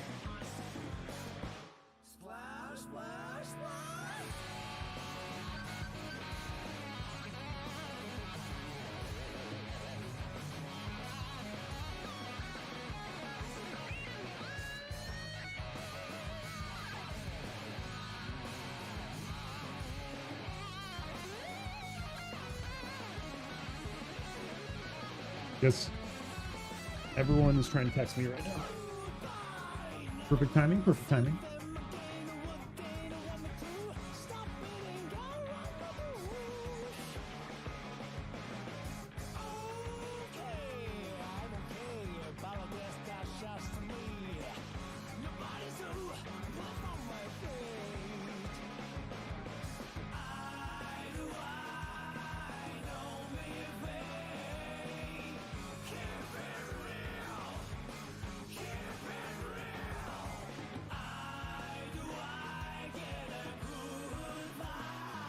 All right, focus up.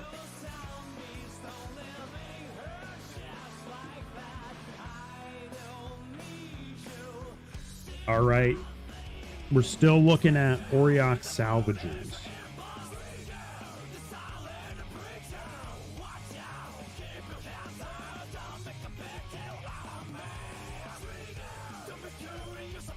I mean, Lively Dirge has to be good, right?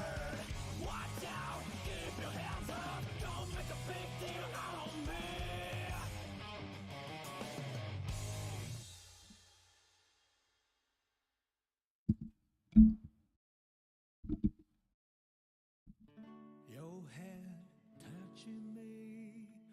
What do you want to know? I like Dimir Houseguard for another sack user. Your eyes reflecting me. Keep moving everything to the side. What do you wish for? 'Cause I want to know Soul Trader. you. So let's talk about you. I really could Ashnods here. Let's talk about Still debating playing Machias.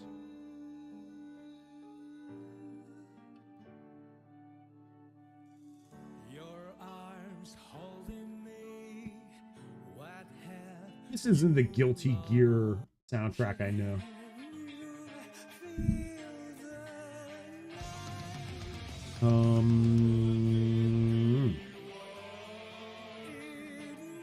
Lively Dirge.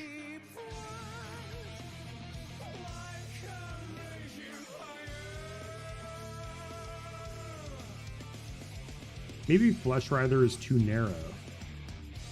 But I can't beseech the mirror at instant speed. Right, because it's basically beseech the mirror.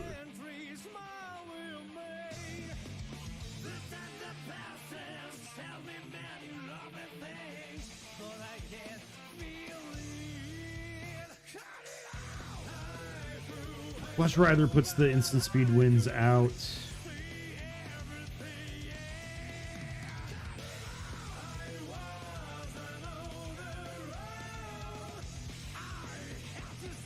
Don't need Dirge. We need Foil Dirge. Sorry, Chad. I put you away for a second. I can't breathe.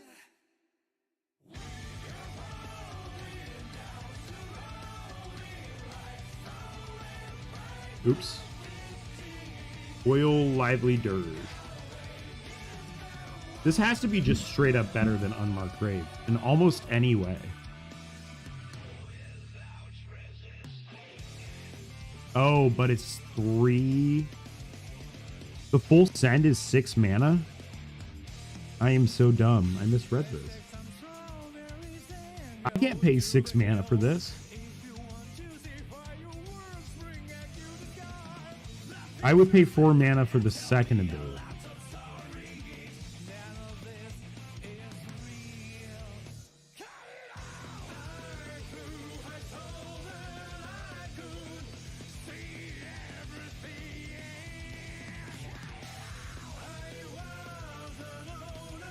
Maybe I don't play this.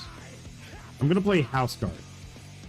When you transmute House Guard to get Necrotic Ooze, I can't breathe.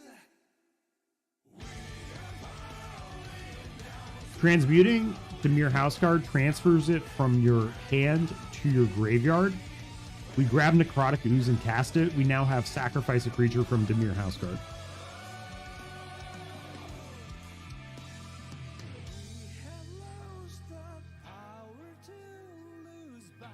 Now with Liberator, I can flash in Phyrexian Altar. I feel like Blasting Station is another really efficient option.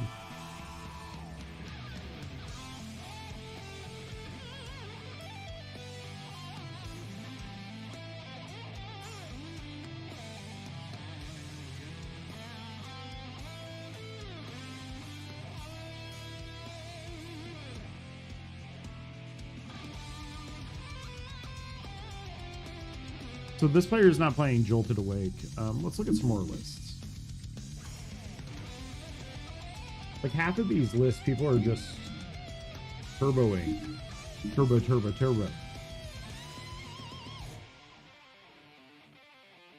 No Adnos here? Yeah.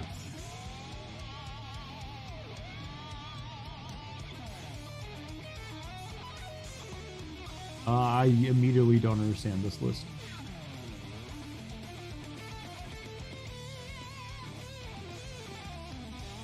Bowmaster, Recruiter.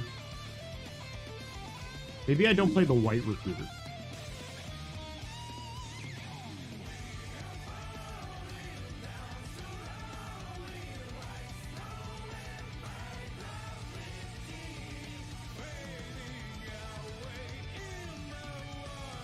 So instant speed, reanimate. What does Chainer do again?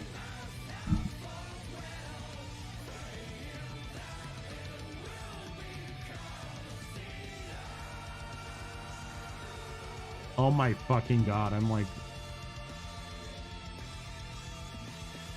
Oh. Chainer Nightmare Adept. We're gonna try that.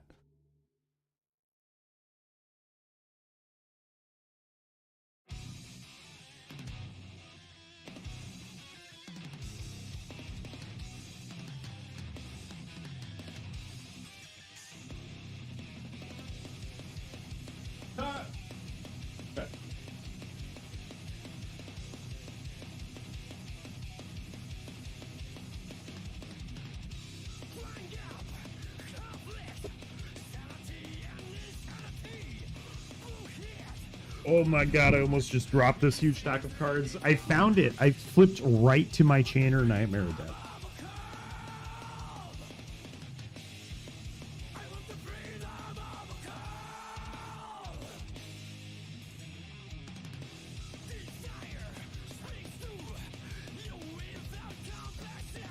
I have constructed a tutor chain. Now we are fucking around and finding out.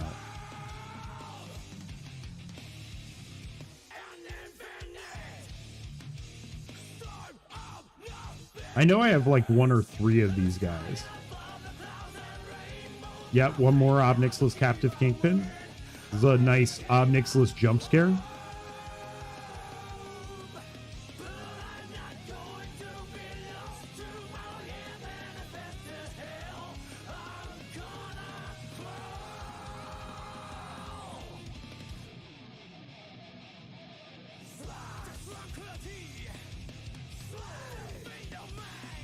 What's cool about Chainer Dementia Master is that things that enter from exile will also gain haste. Or I'm sorry. Yes, well, rather, if you flicker something, it will gain haste. There he is. They are. I don't know anything about Chainer, I'm not gonna lie. Chainer is a crazy choice. But I'm already imagining, like, I could discard, I could find him and, like, discard a card to, like, flash in Liberator.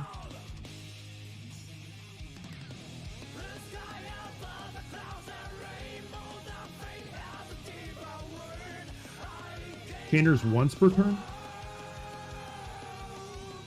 Radadravic, I've been looking at you this whole time.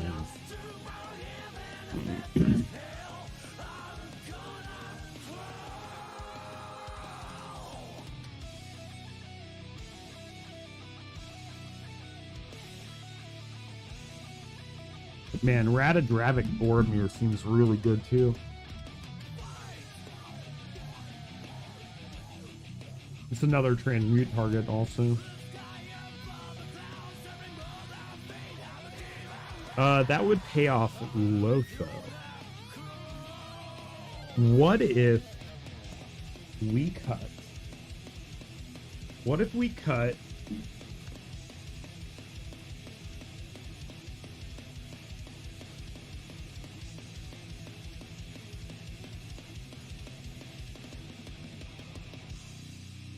Mehook Massacre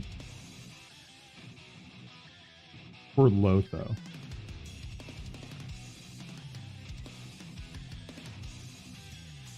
For Lothar. So, no. Sorry, for Kambal. The Kambal Profiteering Mayor.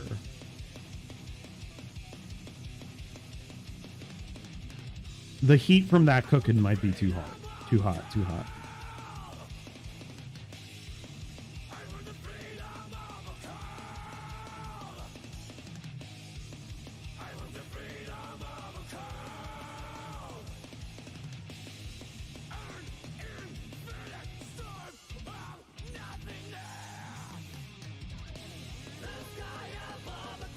I can actually Bomberman at instant speed.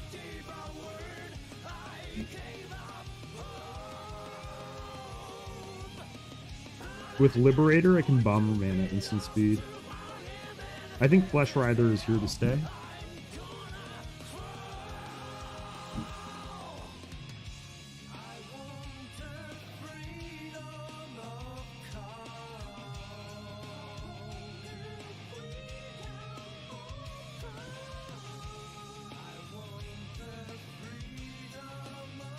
Damn, multiple people not on Cabal Ritual?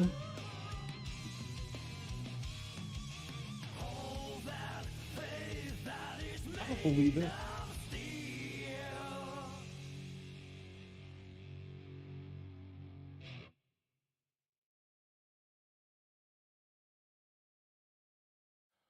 Once there everything comes through. I've heard of such a dreamy place. All right, let's start by closing the ad nauseum deck. Cause I can't fly well. I wonder if this rain will stop one day.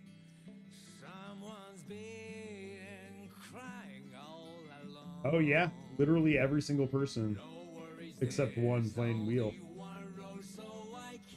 And this is a Winota player, I can already tell.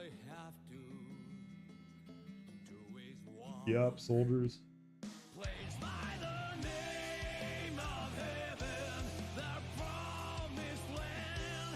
Bracket 5?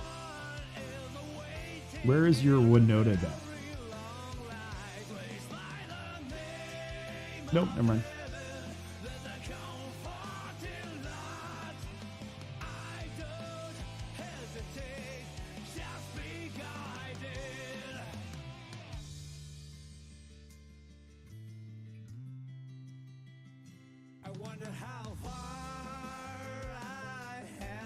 Let's look at Recruiter of the Guard.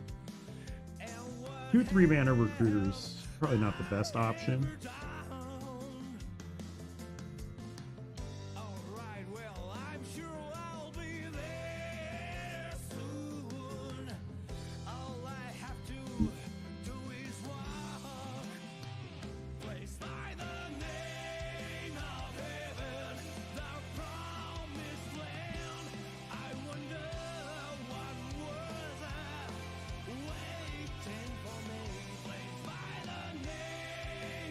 We're gonna now try out this deck. We're gonna see how Ariak Salvagers feels in my heart. Dualcaster Persist are not in there yet. That's a funny interaction though. I could Dualcaster my Persist. Black Market Connections, I feel like would have me geared up for a safe mid game. Be safe mid game. Chainer we're going to consider. Unburial Rites needs to go in. Lively Dirge we're good. Twin Flame DRC, no thanks. I think DRC is not the greatest for this. Jessica's Will. What are we looking at here?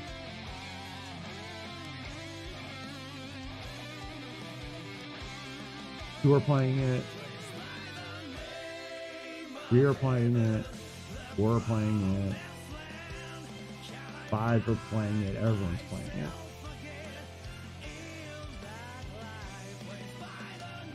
This person's playing World Gorger and Abdel.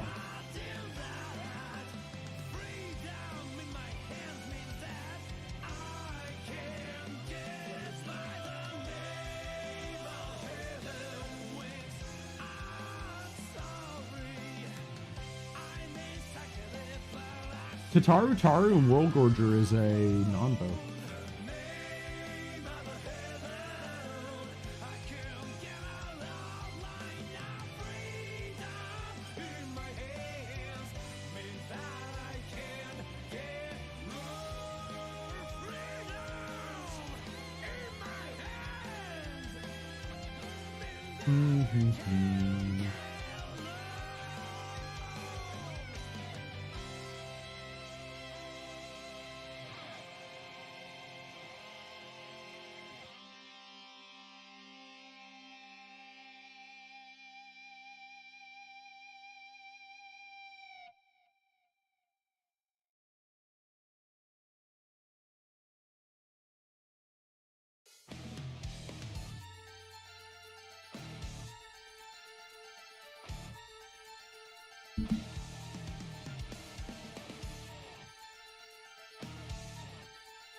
I will merely think about every day of playing I forget. Of playing more card advantage in white early game. Yes. 1, 2, 3, 4.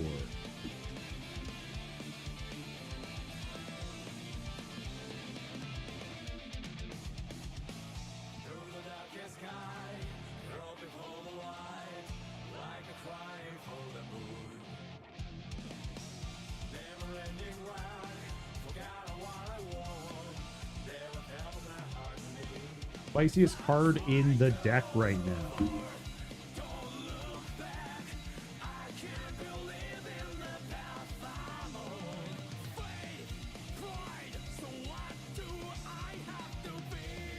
We got a couple front runners.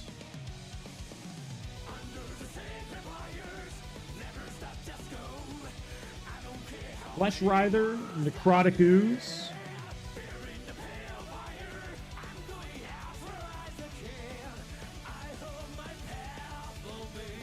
What's the spicy in here?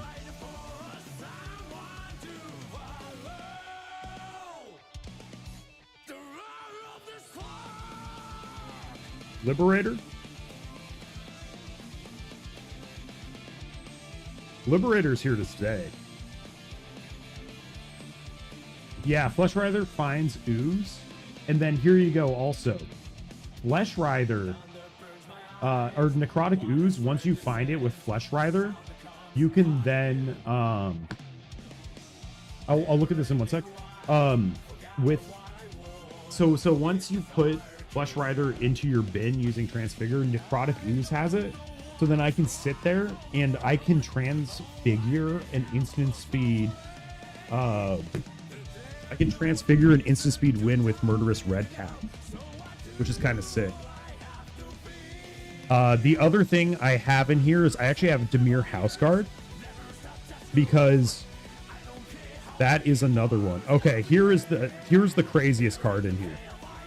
Auriok Salvagers. Auriok Salvagers.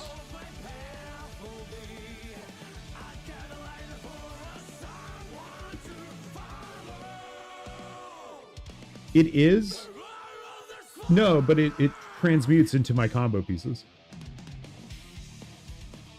And once I transmute it, it's in my graveyard for Necrotic Ooze. I'm like making a correct deck. Dude, you're talking like you're on a Discord right now. Can't play that.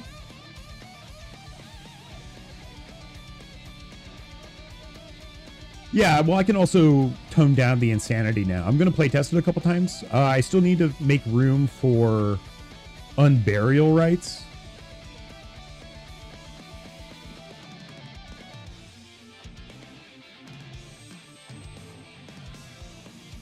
House Guard just has the activated ability of sacrifice a creature, which is the part I always forget about with it.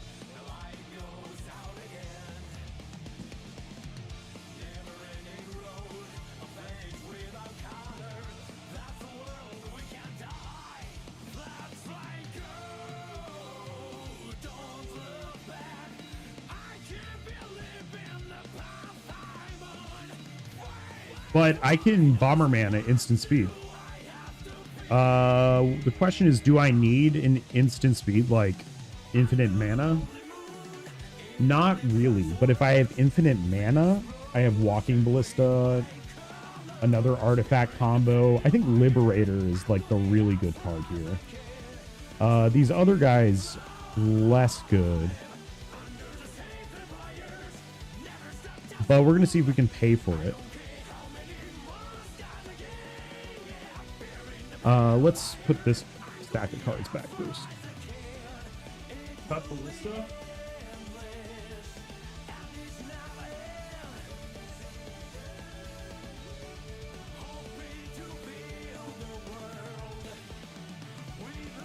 Yeah, Ballista actually was not in there all week. I played it like one time against you. Then hasn't been in there since. Ballista is like low key, even more about the Soul Cauldron than anything.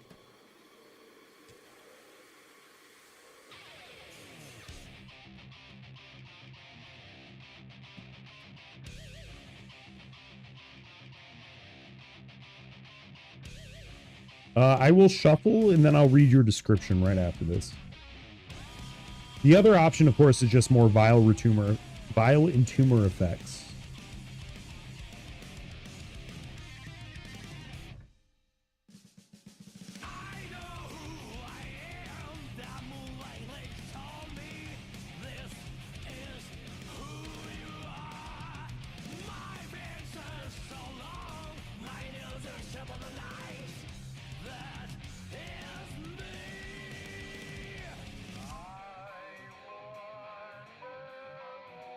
I think like the best line is just going to be Necromancy onto a Hoarding Broodlord. And Razaketh might be too optimistic. Yep. No, that's exactly it, man. I'm on too many win cons. That's great, though. I'm going to shuffle up, test it out. I think one of the biggest important things for me, like mentally while I build this, is I need to reset my brain from ad nauseum. We're not an ad nauseum deck anymore, and that like really hampered me for like a hot sec. Yeah, and I probably need more removal. I put in Slaughter Pact and then took it out.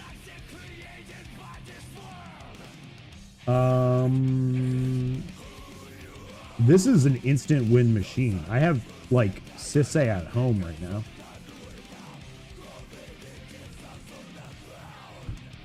All right.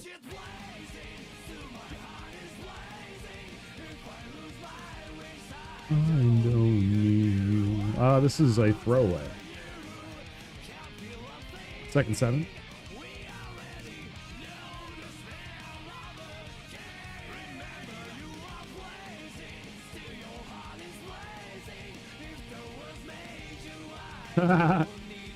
Shadow looks crazy, dude.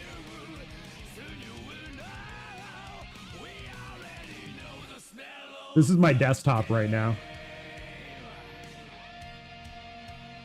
Already had Shadow pulled up. Was talking to Strawberry about that. Shadow's a wild guy.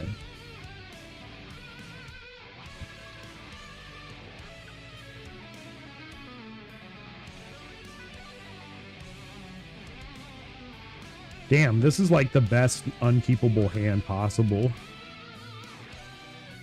I mean, not really. It's just win cons in that hand.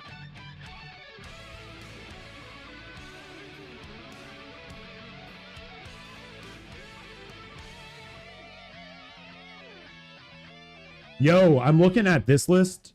Is this the list? No, wait. There's one list here. Oh my God, it's so funny. Okay, hear it. You see the World Gorger Dragon?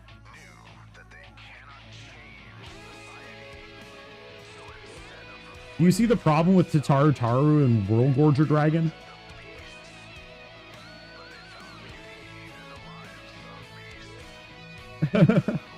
Well, I guess World Gorger Dragon isn't necessarily an unstoppable combo.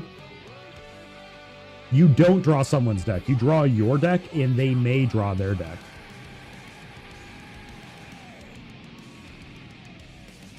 And you make one treasure token. One tap treasure token.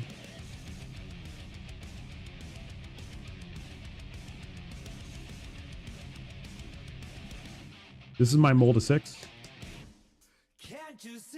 Sweet God. Oh, we're mid-range. We're mid-range. Do we go up to 27 lands? 27's land? 27 lands? All right, I'm going to read this. It's a soul tie summer. You're impeaching. That's homophobic. And the disgusting brothers, Tevesh and Thrasios, are coming to a party near you. Make a dumb amount of green mana. Flood the play mat with permanents. And use tutors irresponsibly. It's pretty good. I feel like you should add... Well, not should. You could add one thing about how humid it is. Because Sultai Summer just steps on the toes of Mardu without adding something. You got to add something here. It's Mardu Summer. That's the only time I can play Mardu responsibly.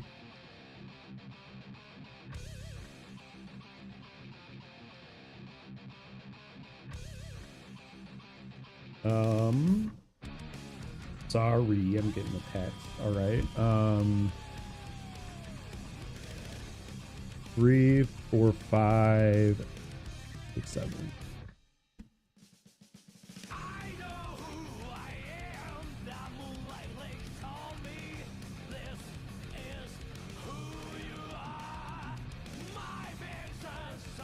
God damn.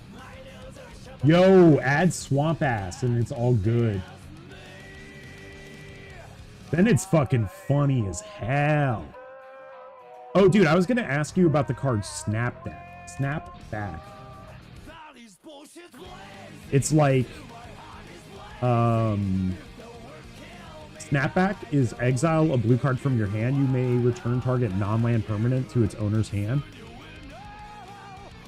It's like Force of Will had a baby with Snap.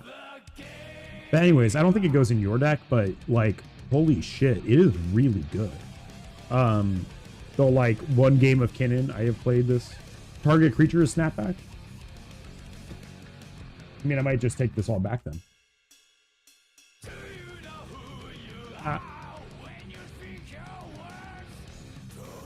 Yeah, creature.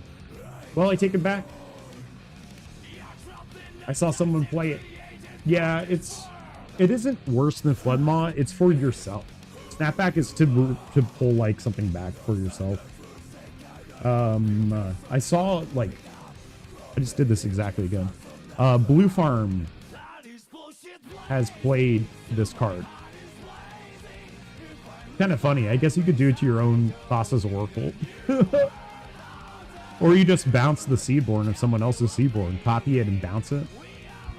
It's probably good in clone decks. I have limited experience playing it in Kingdom, but I wish I played it more.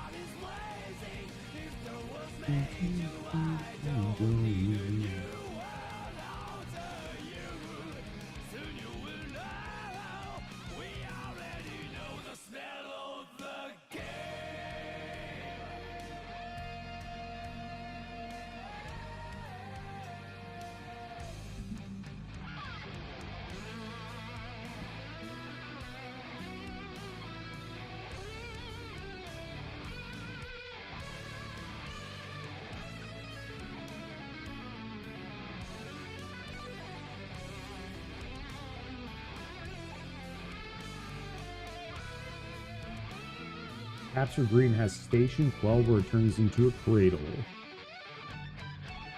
That's kind of sick.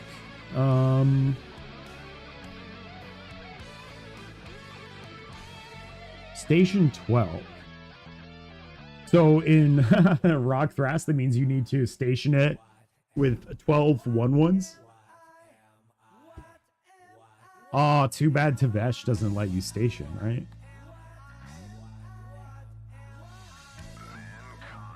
Oh man, station as a sorcery is kind of relevant, huh?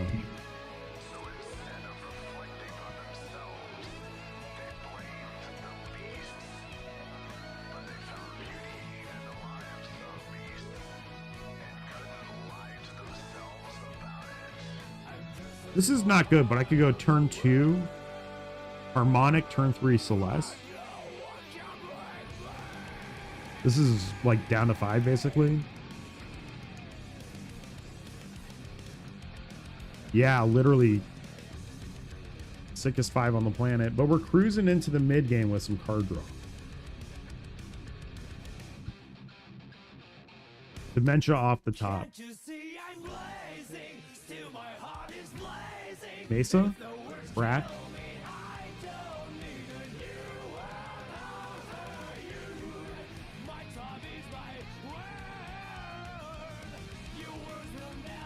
Yeah, equal to power. And also activate only as a sorcery. So, like, if you want to station everything, right? Well, one, it's not impossible for you. Do you think Rockside is going to win tomorrow? Dude, I told Jorman, I was like, so I had a pretty bad crisis of faith in Celes last night. Main issue being that it's Marty. We just go Scrubland, Harmonic. In hand. Draw. Boundary. Right. Celes. I will discard 3. You draw 4.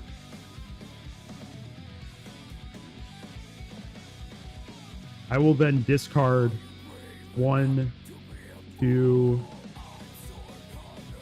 3. Oh, here we go. This is exactly it. No, Jorman's not coming tomorrow. Discard 1 and 2 and 3. No, I only have a sacrifice then. I need the bombardment in this scenario. 1, 2, 3. Draw 4.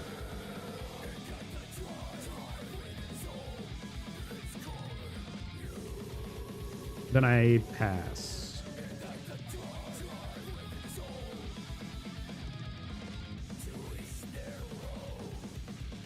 Alter. Mox Diamond, Marsh Flats. Or actually, no, instead of that, I just looked at my hand. Start this turn with like an Ephemerate.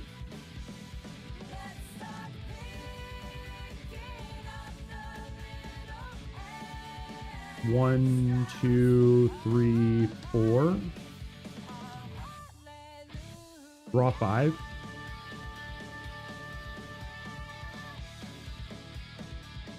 Need a persist creature. Maybe I put Obstinate Gargoyle in.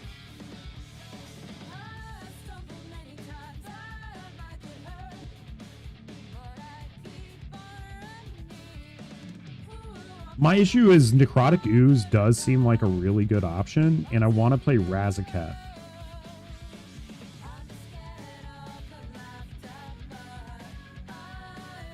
They quoted him as saying what?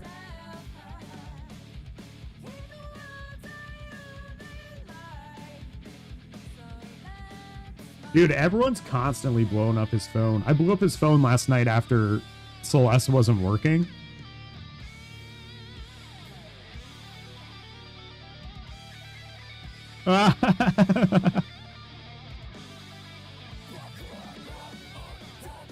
Maybe one day will be that cool, huh? Today is not that day.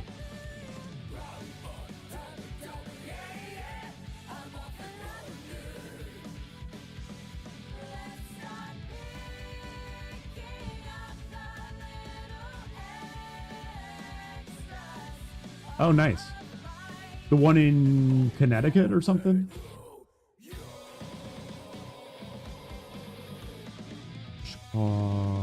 Meat Hook?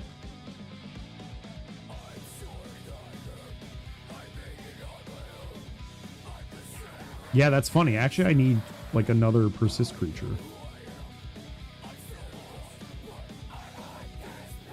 If I'm trying to layer this combo. Look, persist creatures suck.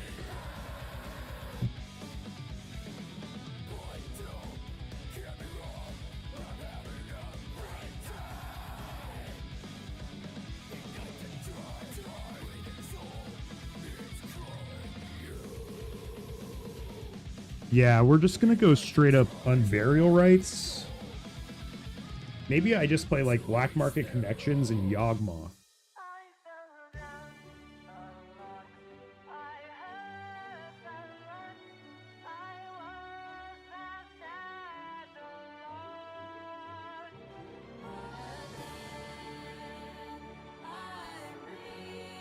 Altar of the Wretched.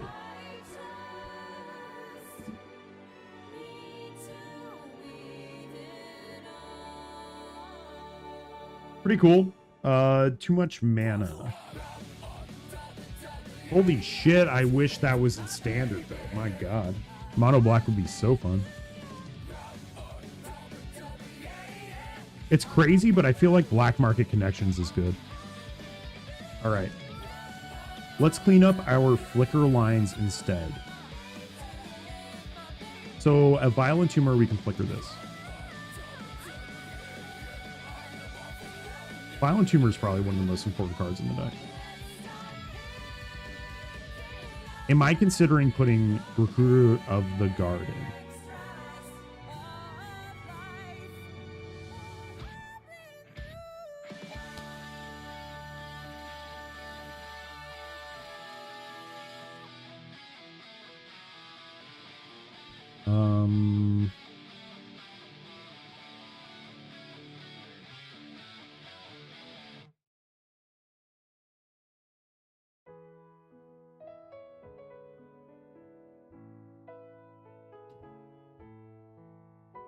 God, Bomberman is so easy to land. That's like part of the reason I'm thinking about it. But I think if I do the Necrotic Ooze route, I have to run Chainer. I'm basically just DIY Karik. No Jessica's Will in here right now. Everyone is running it, though. Every list I see is running it. Even the mid-rangers, which is surprising to me. But then again, there's nothing better to do than... well, cast it. I have no Wheel of Fortune here right now. I'm too scared of Wheel in the current meta. It breaks my heart. Razaketh, if I can't activate his... I mean... Soul Cauldron's really good.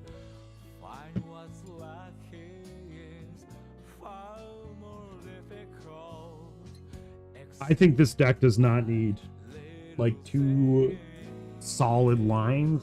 It's like it needs some layers.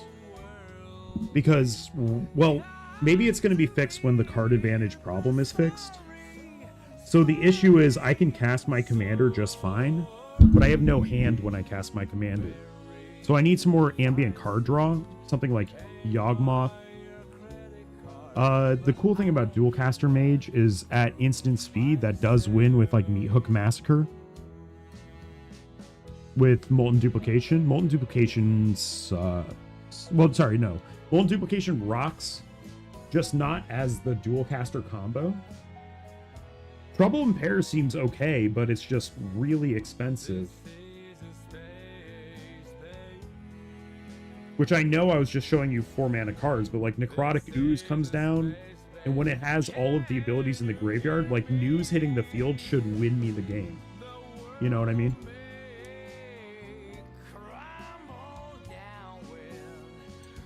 In any case, Persist is going in. And I put Unburial Rights in. Oh, and then my main line is actually just Broodlord. Hoarding Broodlord. It is clean and concise. You just have to reanimate it one time.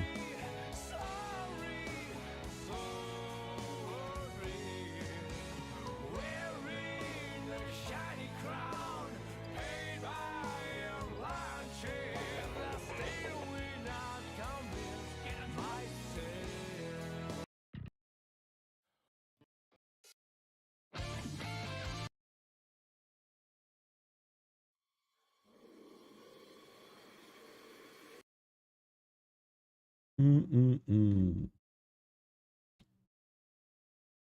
Yeah, Trouble in Pairs is okay. I'm just worried that kind of card folds to turbo. And I just don't think the people who are playing Control are going to be as good at that as like Jorman and Jonah. You know what I mean?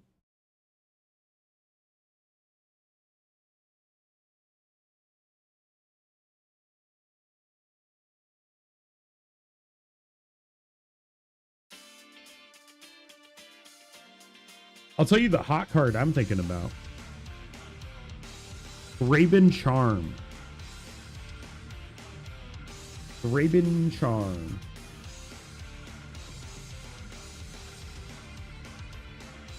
Raven Charm is a MH3 card. Gets rid of like an enchantment, exiles graveyards.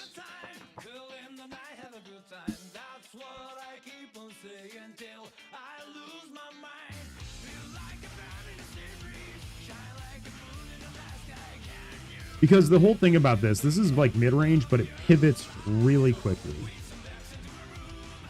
It's the decks I like. I like decks that pivot, mid-range decks that pivot quickly into winning the game.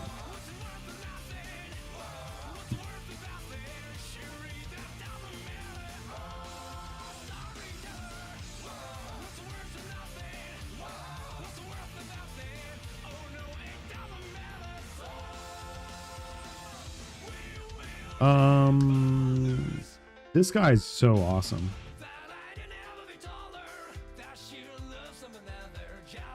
It's like the Goblin Engineer tech.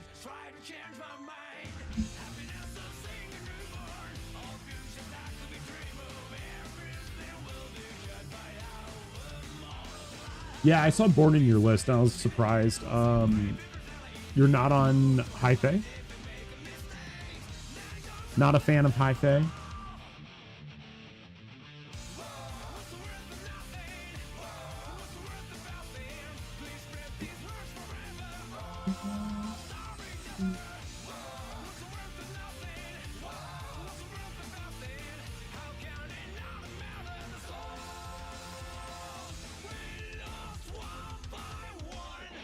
Yeah, 5/4 drops. Phyrexian Metamorph is a 3-drop. But the Grim Servant I see presenting your problem. But don't you just make enough mana for that kind of stuff?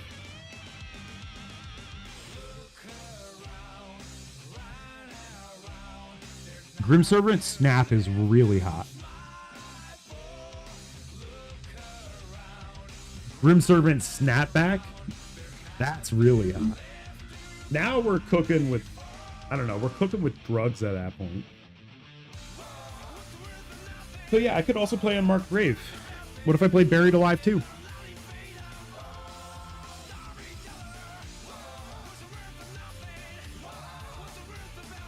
So Unmarked Grave is actually non-legendary cards. Yeah, Displacer Kitten, that's sick. You know, go down a casual 3 life every time, but if you're not using your life, that's the one resource you're not using.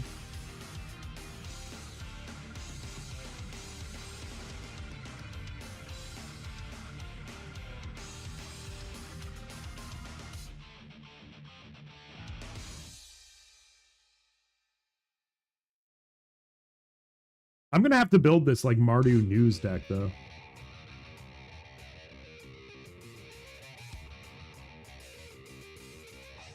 What about something like Soul Trader?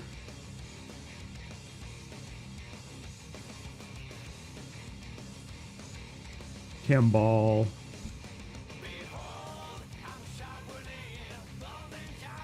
I should probably be on Besiege.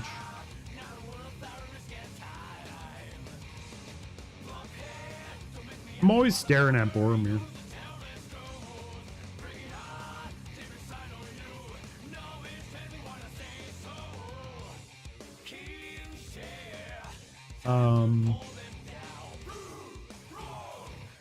I'm good, thanks.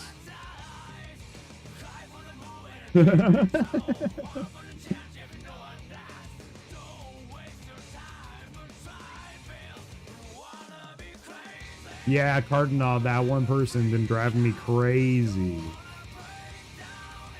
Their like frenetic energy just fucks up my ADHD so badly. I literally just like cannot think around him. It's so frustrating. He's a genuinely good person. Don't get me wrong on that.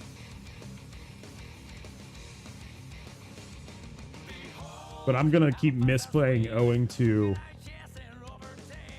his stuff. Nice. We'll look at this in a second. Cardinal's trying to distract me from my main mission, which is fixing this deck. So we have one that's not playing wheel. We also have just no data from this yet. Let's see if anyone... What's up? What's up? By the way, all these lists were from earlier. They were from the Celes Discord.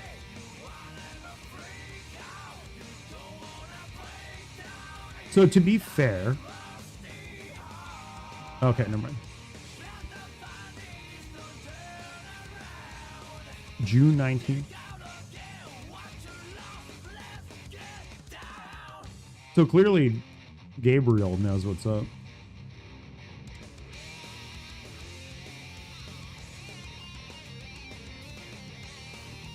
Whoa.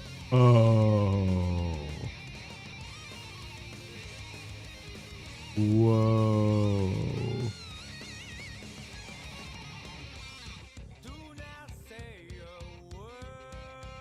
Dude, what is this?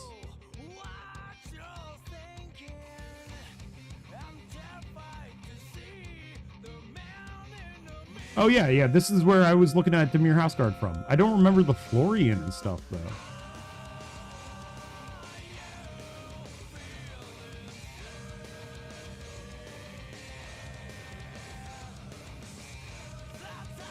Yeah, I have not seen Seinfeld or Friends.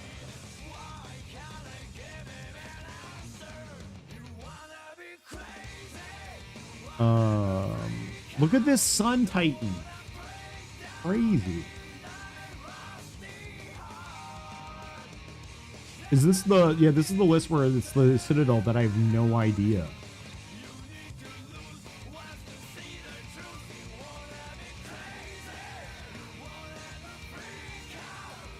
Yeah, so pretty much this list is the hottest shit I've ever seen. I have no idea how it works.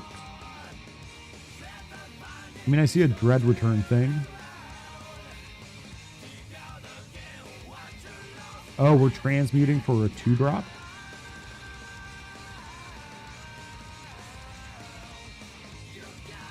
Oh, we have a Priest of Fell Rights user. Demonic Council's kind of cool. This one a small event. This one a small event. Oh yeah, this is 16. I'm not going to look at the other ones that aren't 16. Oh, never mind. It's the only one that has one of 16. Dude, that's crazy. This person also went 3-0-1.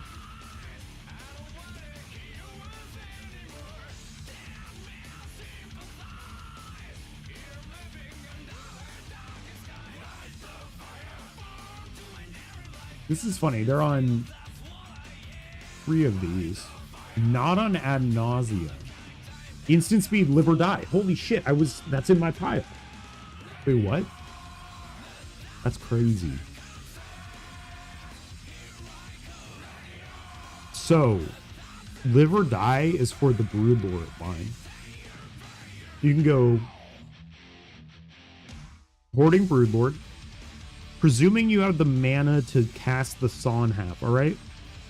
So let's pretend we have 0 mana after Saw in Half. We make 2 Broodlords. We get Burnt Offering. And hopefully Underworld Breach. We sacrifice the... No, we destroy Broodlord using Saw in Half. Breach, Burnt Offering. We make 8 mana with Burnt Offering from one of our clones. Then after that, we spend 2 of it for Breach. We're on 6 mana. With that 6 mana, we flashback Sawn Half, invoking it for 2. We're on 5 mana. Dude, what the fuck? This person's straight up playing Get Generous Gifts. This has to be... Oh, yeah. You see, that's the thing also. There's no fast mana. What is this thing? Yeah, that's our confusion. That's our confusion. This is all dog. Yes. This looks like a fucking casual tournament.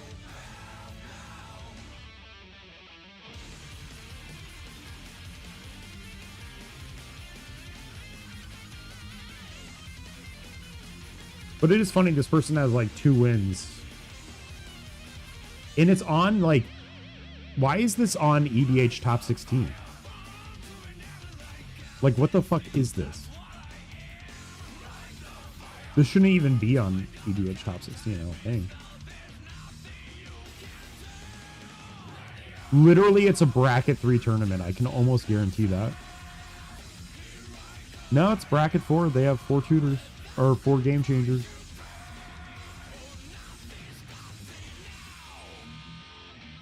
That's insanely unhelpful data. Alright, let's look at Celes players who have... This person at least was in the 20th. So this is a Dahada user. Yawgmoth. Gargoyle. Masticore. Goblin, Gargoyle.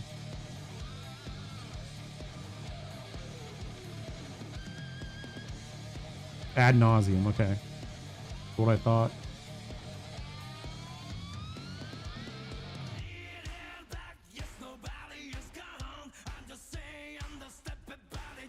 Necropotence user. You have to be a psycho to use that.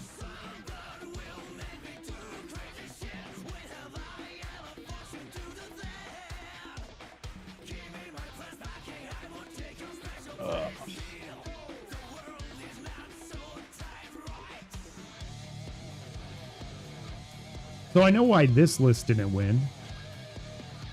One Ring, Smothering Tide, Necropotence, Ad Nauseum. Your curve is 1.49. That is gonna fuck up your Ad Nauseum. I kind of like the extra Obstinate Goblin. Obstinate Gargoyle, rather, from MH3.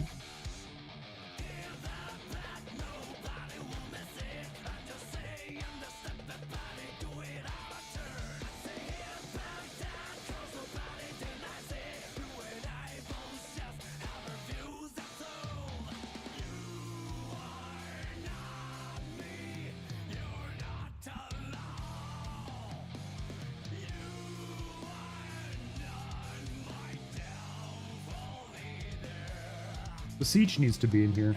Plus it adds a sacrifice. Let me grab an Obstinate Gargoyle.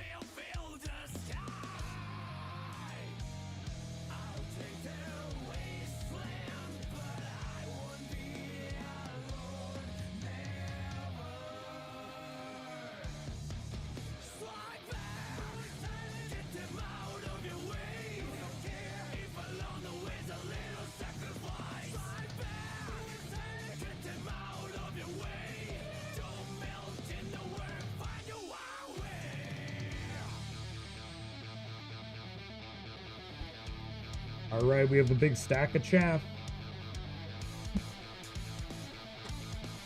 We got a big stack of chaff. Not chaff. This is actually just organized. I shouldn't say chaff for this.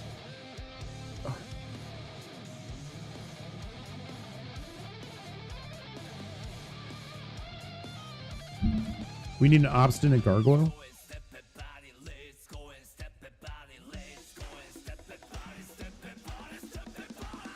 There it is.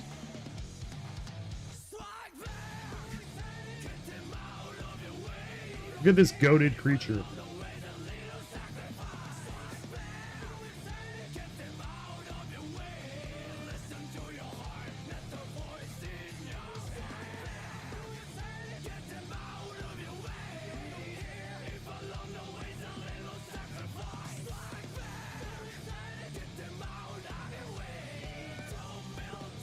We need a new...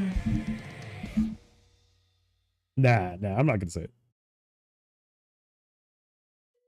There's the...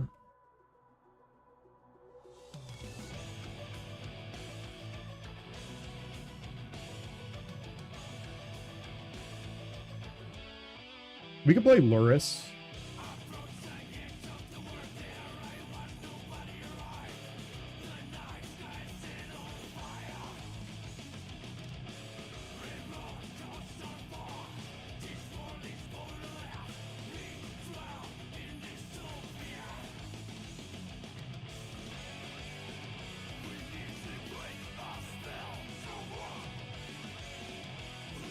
Witch Enchanter.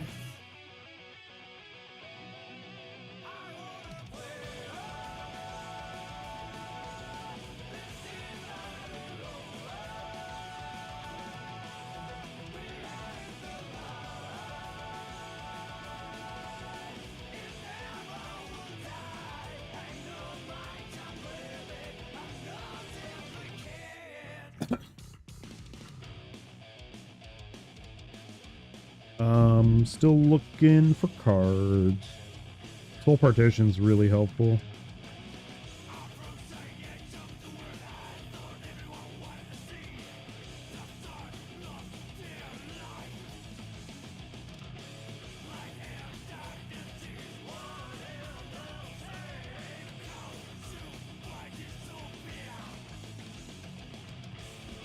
God damn, a Zulaport Cutthroat would be easy peasy.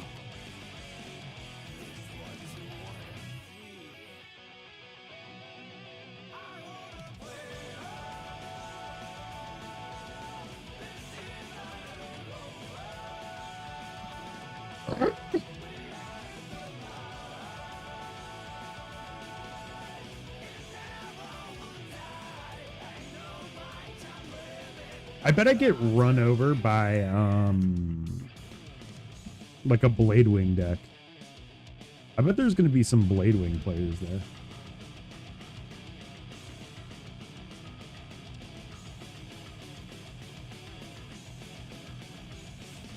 All right.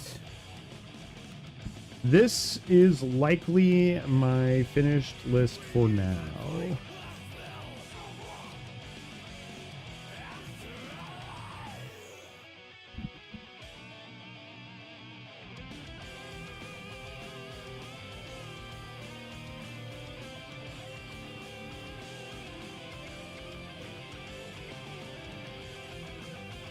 All right, now I'm going to be thinking about Conspiracy Theorist again. And in particular, War and Soul Trader. Like Black Market Connections, Obstinate Gargoyle. These are all on my mind. Tainted Pact, J-Will.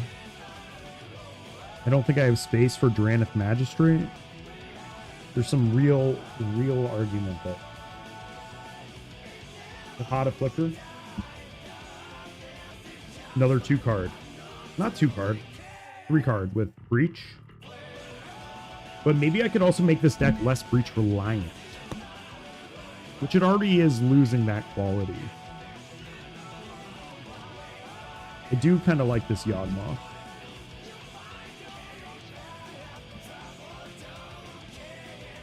I wish Ratadrabic combo was more tight. Because you can do Boromir Ratadrabic, which is cool, but... And then you sacrifice all those tokens. It's like a Combal combo. Oops. So we're thinking about Luris. I don't know where my copy of Luris is right now. I thought it was going to be in Celeste, but he wasn't. I don't think he's sorted into my stuff, but he might be. All right, Strawberry, are you here right now? I'll take a look at Peach if you type something in the comments in the stream chat.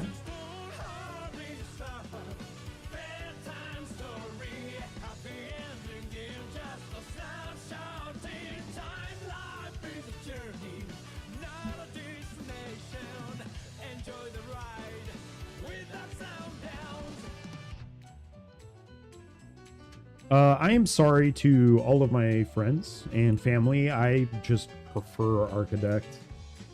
The interface is too clean.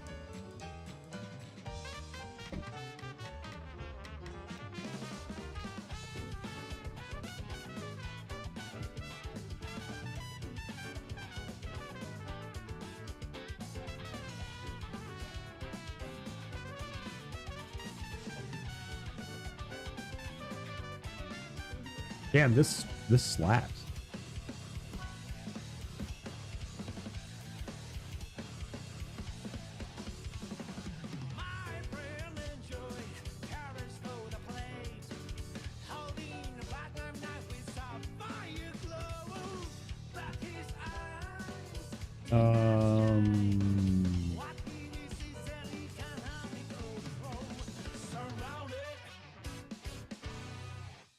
This is going to need to go in the description of the YouTube video.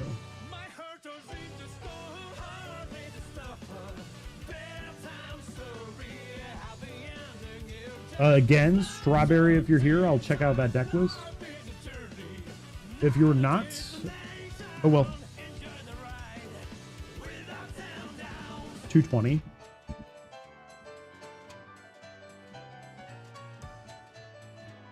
Yo, it's Surge Foil though. Show me Surge Foil. It's so lame. I want like some fake Surge Foil on there.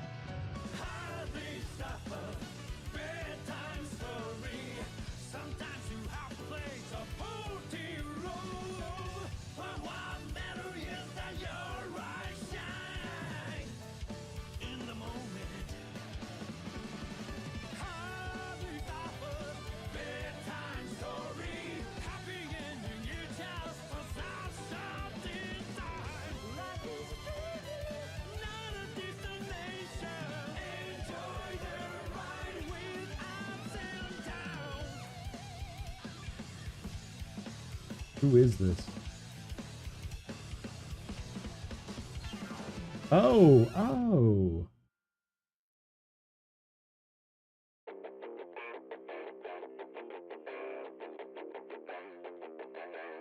Someone just sent me this.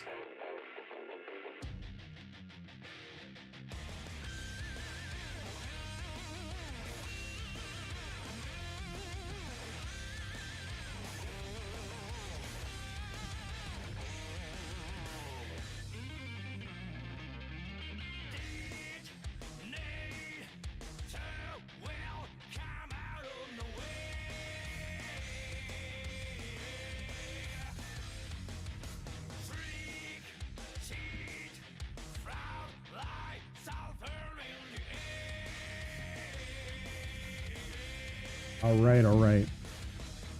Obviously, I can't play this on stream. They sent me that unrelated.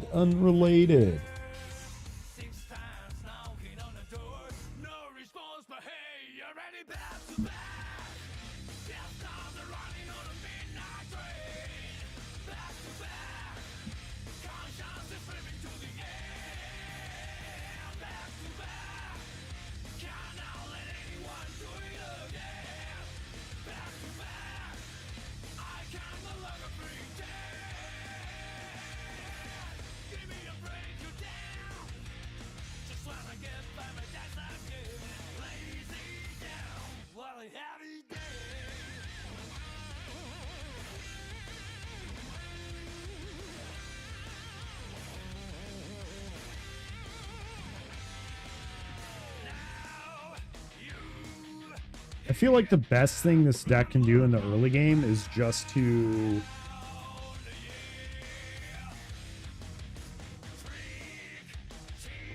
best thing to do. Oh my god, my Bluetooth shut off.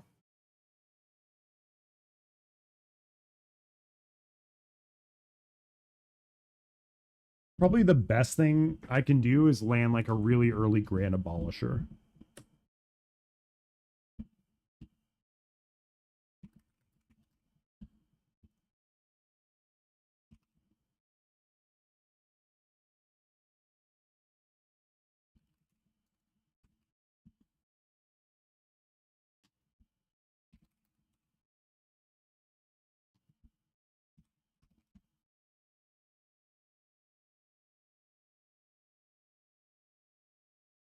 Rexine Tower.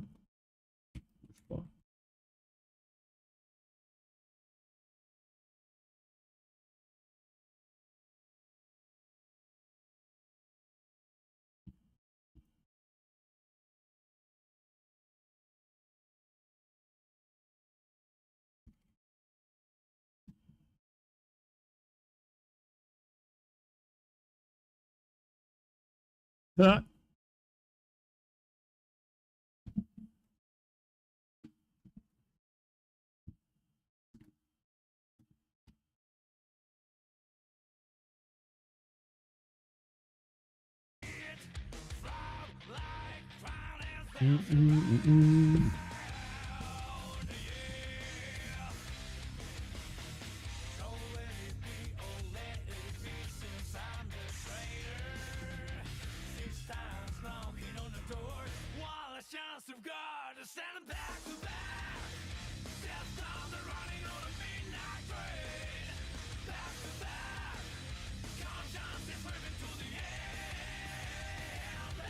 Wishclaw.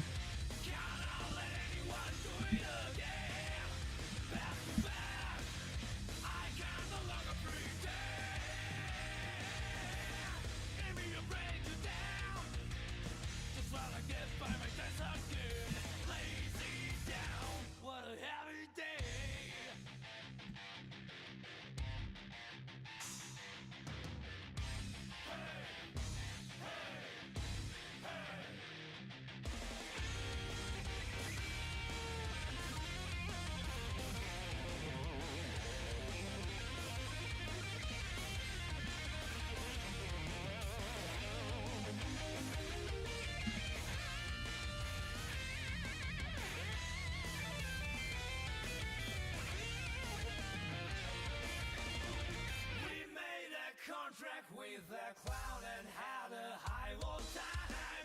Nobody doubted he is true of purpose. Oh yeah, not knowing we had given up everything we had lived.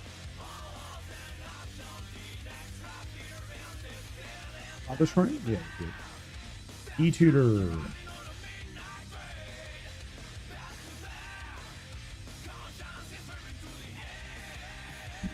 Where did I just put Mastercore? Oh, I put him on the bottom. Lesser Mastercore.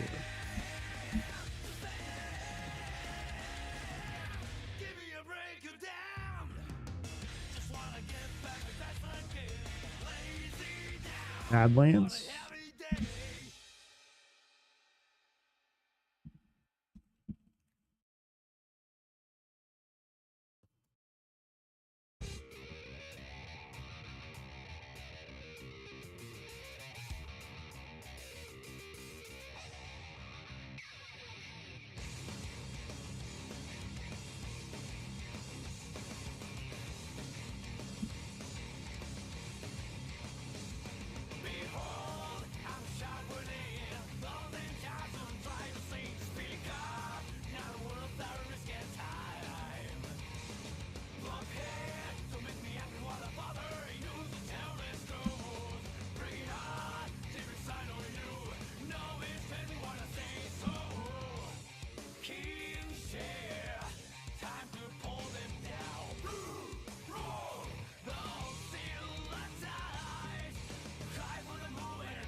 All right.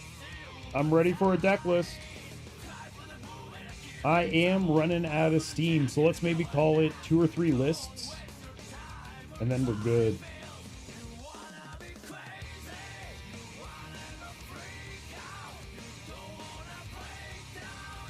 Which one do you want to look at first?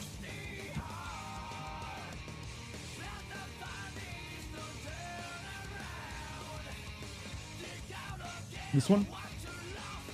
Lavinia?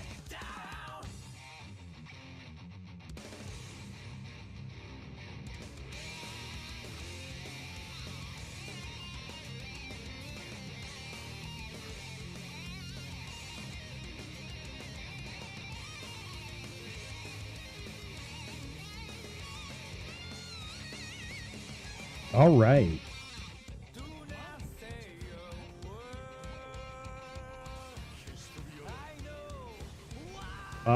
Is this the one you want to look at? Peach? I'll keep importing cards, but I'm good to look at that when you are back.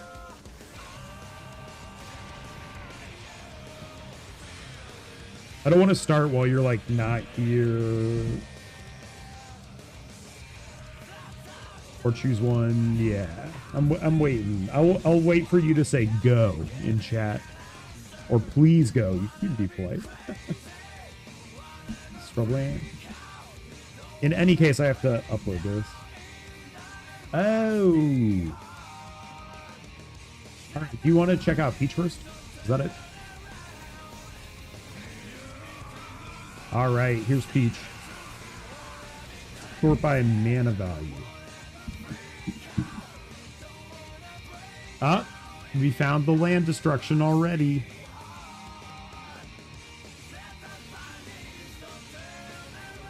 Let me think. All right, so we're getting Staxy. That's a cool card that feels like it doesn't do much. With Elish Norn. How are we winning the game? A little bit of extra turns. Approach is really our way to win. I would immediately be thinking like that's our main way to win, especially with all these stacks. Force of Virtue, that's one I haven't seen in a hot set.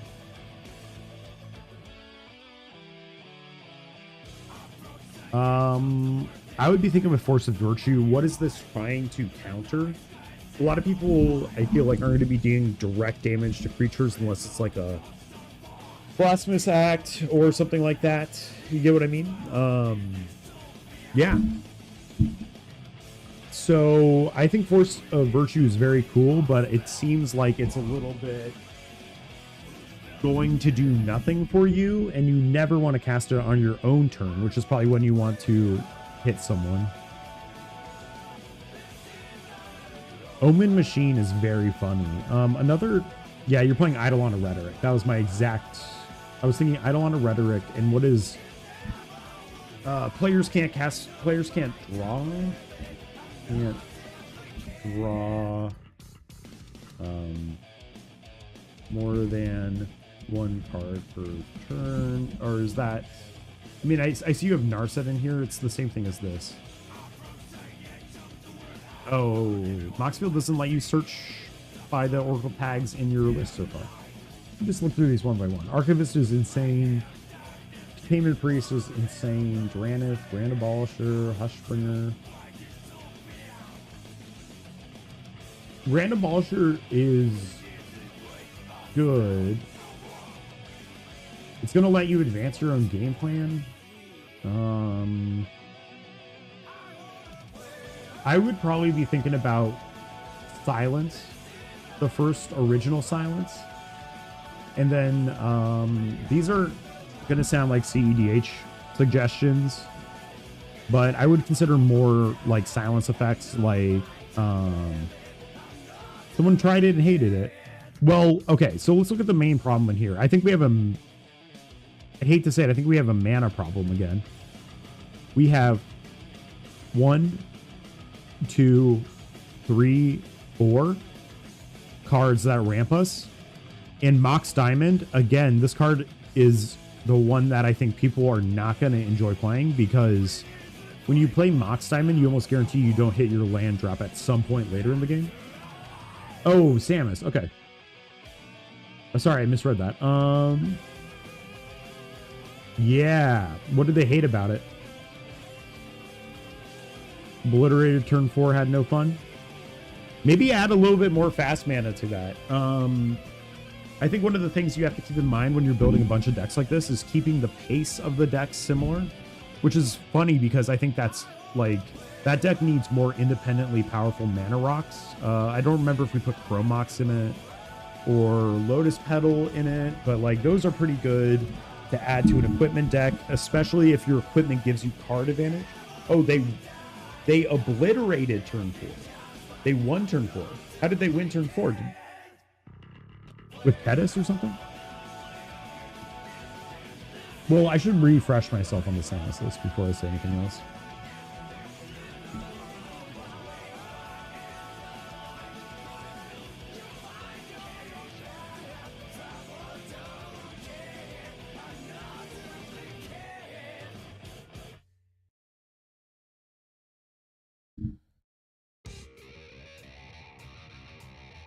They won on turn 4.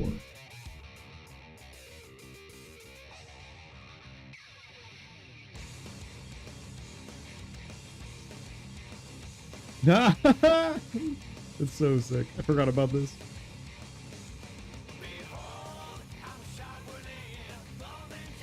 Oh, did they expropriate or something?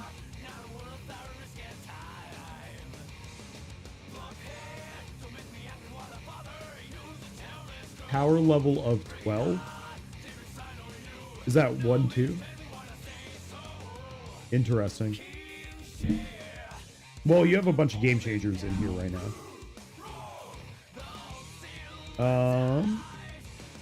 Yeah, I would love to know the line. How did they win on turn 4? Is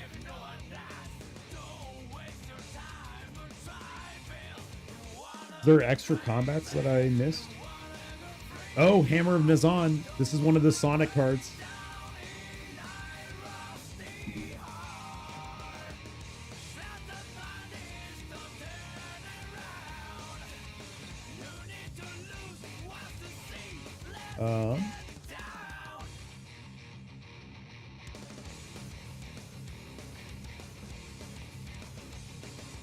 Oh, yeah, no, I understand, like... Oh, well, if they just don't like power, I'm sorry. They're not gonna... If she doesn't like playing with power, that's just like a thing that is all right. The cube is not for her, unfortunately.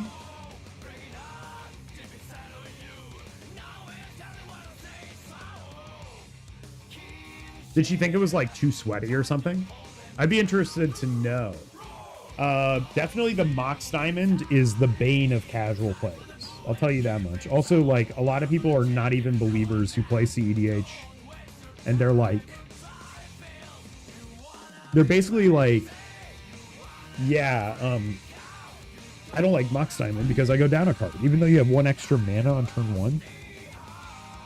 But I feel like with this deck, 37 lands is like an okay number for Mox Diamond. I just think Chrome Mox, although Chrome Mox actually explicitly doesn't work in this deck because you have so much art, so many artifacts. Can't imprint something on artifacts. All right, let's hop over.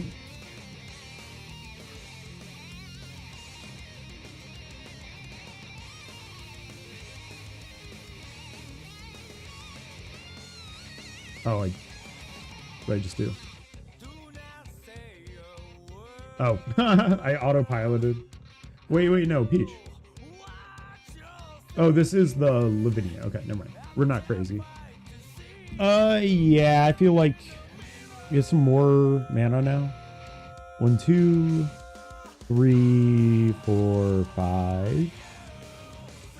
5 pieces of mana ramp means that we're gonna see 1 piece of mana within our first 20 cards.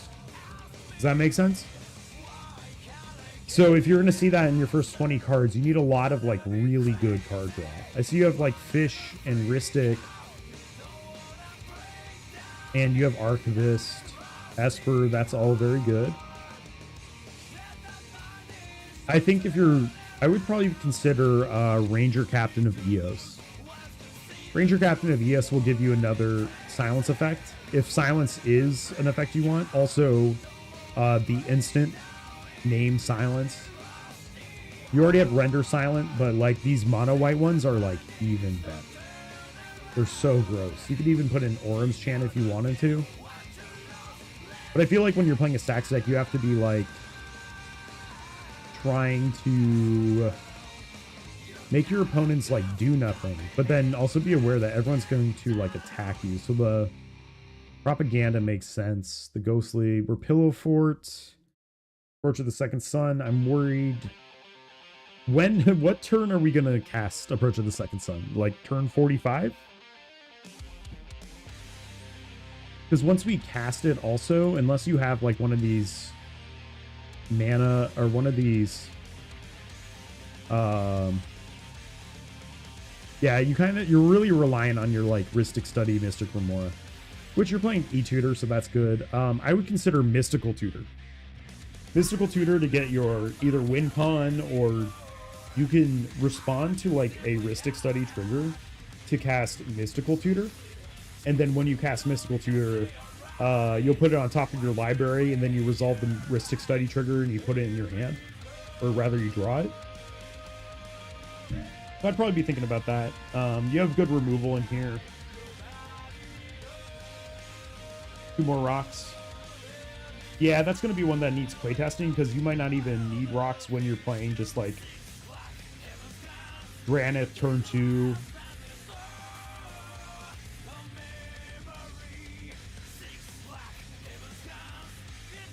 You have like the best anti-graveyard kind of stuff. It's going to interact nicely with your other decks, I think.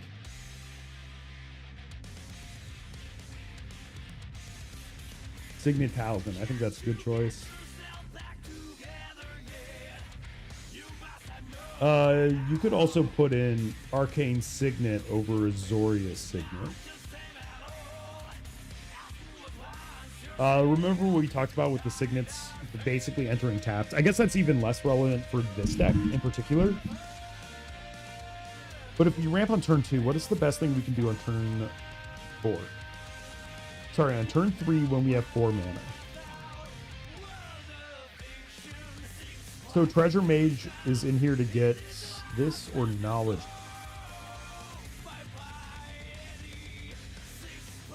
So you're setting up the Knowledge pool plus Granite Magistrate lock.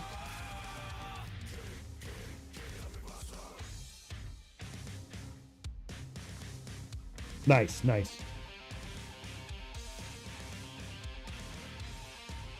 Yeah, so Force of Virtue, I'm just not... All right. So we have a lot of stacks pieces. We're not going, like, wide.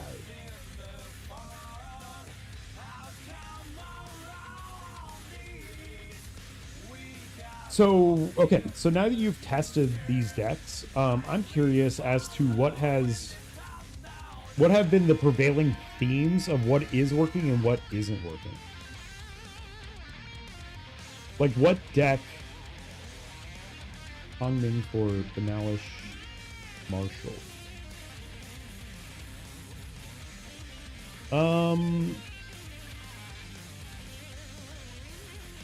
I'm not sure if it's like strictly better. That mana cost might get you sometime. Never mind, you're playing the Tundra.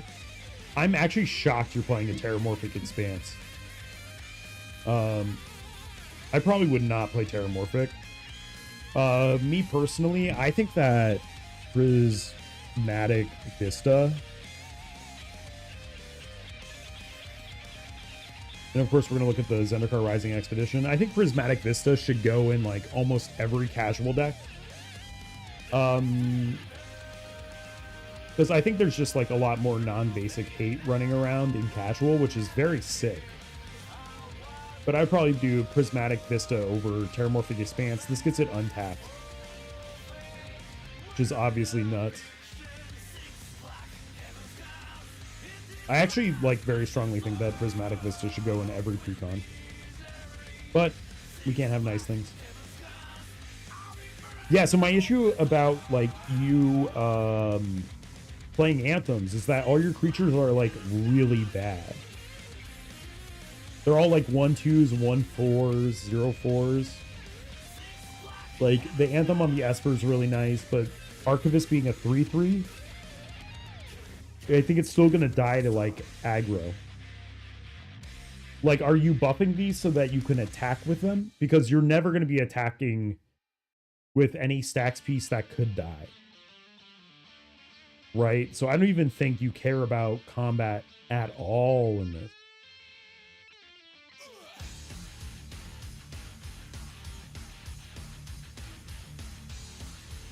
I don't know. I feel like Terramorphic and Expanse might feel like a... Oh, okay. Nice. Oh, Prismatic Vista is also so fun. I think a lot... This is like a very slept-on card. I think like everyone I've ever met who like picks up Prismatic Vista really enjoys it. Again, I really think this should be in every precon. I wish this card wasn't like a $30 card.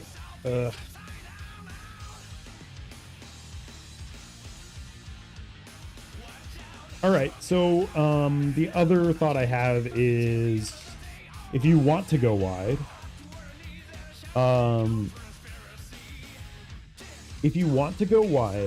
would be thinking of like periodic effects that make tokens if you want anthems to be a part of this deck. But I don't think as it stands right now, I don't think that the anthems are part of the theme of this deck. Especially when you have 2 board wipes. This extra turn spell is really useful. I'd be like really concentrating my efforts on how to land the Approach of the Second Sun. And I really, really like that you've included Boseiju, who shelters all here. That's awesome. Oh, and you have Evolving as well. I think with the power of your decks, Evolving Wilds is going to feel like a landmine. Like when you draw and play that, you're going to be like covered in shrapnel. And shrapnel is going to be emerging out of your body from the landmine. You get what I mean?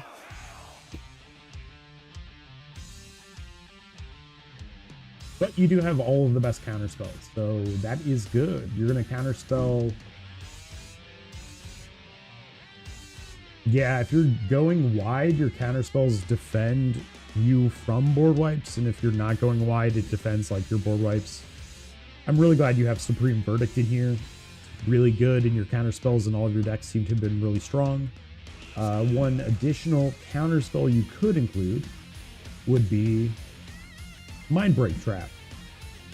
If anyone's storming a little too hard. You also might not want to play this because it is like a free counter spell in a world of constant free counter spells. Yeah, but this is one of the most brutal, popular CDH counter spells.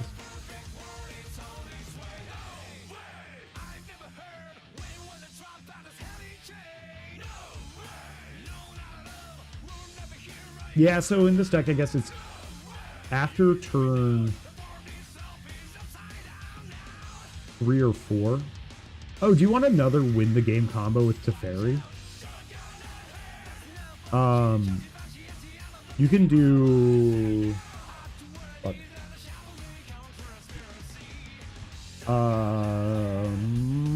Just add a Displacer Kitten.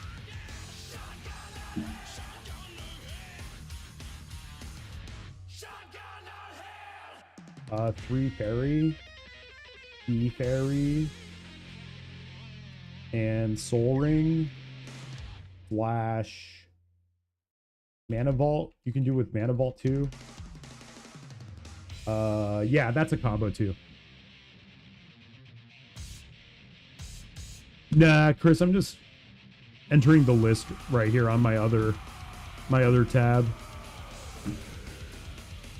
Now I'm just checking out some Smash Brothers lists. It's like my aperitif after 3 hours of staring at Celes cards. You know what I mean? Woo!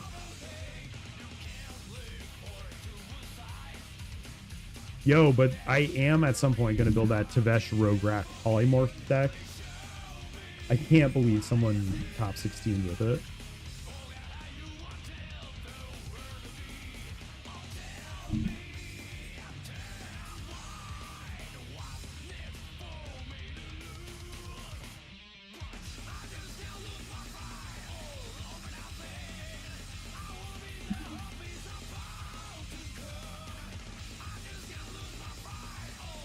Yes, Mindbreaker Trap will be good, super good against Pikachu power. Sorry, I missed that. What was the Pikachu thing again? It was, is it? Oh god, that was the that was the Nimizit deck, right? Did anyone play that in paper yet?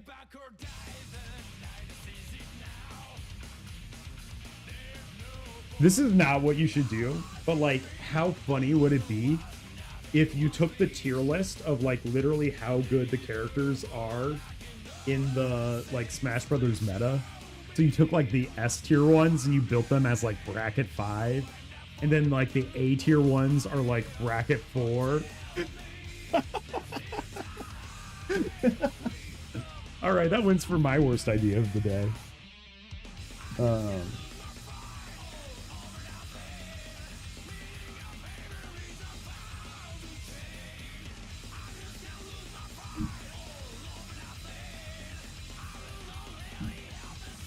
Yeah, it's very dumb, but I've been live for 3 hours and I have to keep my mouth moving or else people are going to stop watching me.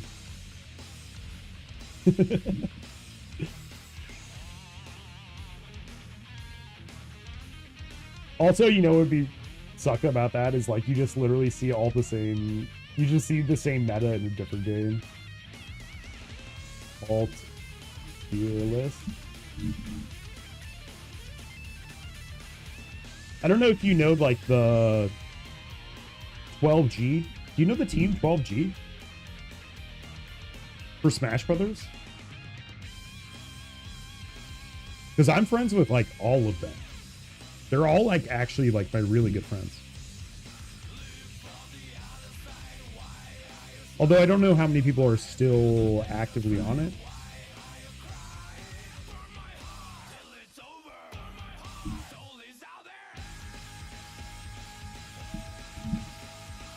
Bowmaster. Oh, you know what card I really like in your list?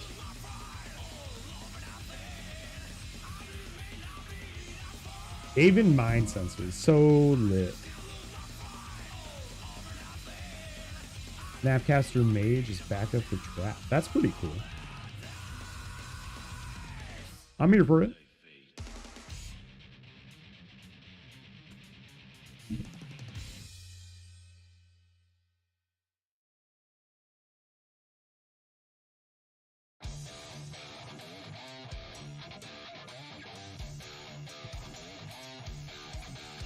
But yeah, the more stacks pieces you add into your decks, the more I'd be thinking about for other decks, like faster decks, like single target removal. That'll keep your stacks pieces pretty interesting. Definitely creature stacks are going to be more interesting than just straight up enchantment stacks, because every deck can interact with them. But if you want to limit board wipes to limit the amount people can just remove everything, but I guess we counterspelling anything. I don't know. You have so many different things at play. My question is still, pretty broadly speaking, like, how have these decks played against each other? Were there any like glaring imbalances or something? Oh my god, I just added like 6 cards to the wrong list. Good for me, good for me.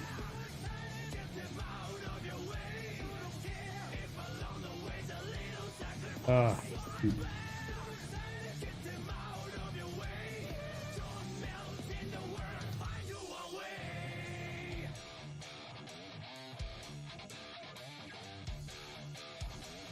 God fucking damn it.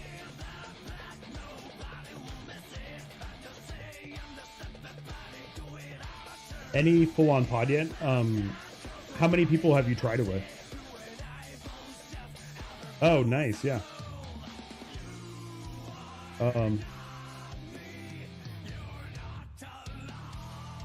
Let's see. I'm going to move on to the next deck. And then this one is the second to last one because I gotta leave my house for my own sanity.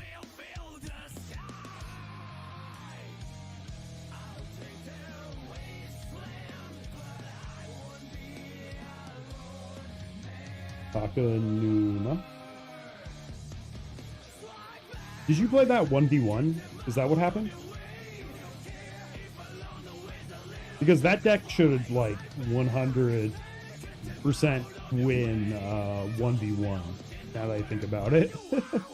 That's in fact probably the best deck for 1v1 out of all of these. Xylortha. We have a toughness matters dino in the command zone.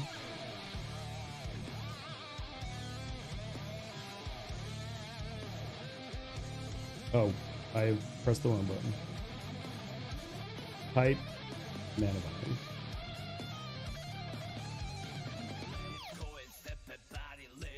All right, so we are ramping big time. All the usual suspects at the top.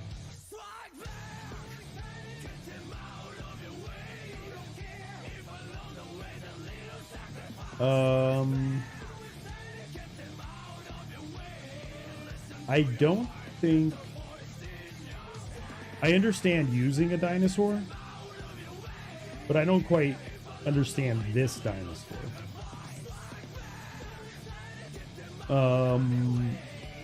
Surely there are more dinosaurs with spikes on their back.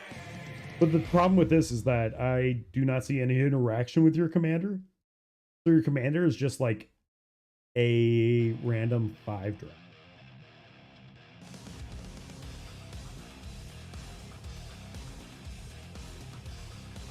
What are the Koopa Troopers? This ramp situation is really good. You're going to play all of your big things. I actually don't even think you need Gruul Signet. Probably not even Mind Stone either. Great Henge, the most broken casual card. I cannot believe Great Henge is not a game changer. It's literally insane to me. Yeah, so this one, it looks like a very solid stompy deck with a commander that does... This commander might as well be just a vanilla 7-3. Which 7-3 trample is a lot of damage. So I understand why you want to put that in the command zone. But it's lethal damage dealt to creatures I control, determined by the power rather than the toughness. The idea is don't care about what's printed. Yeah, gotcha.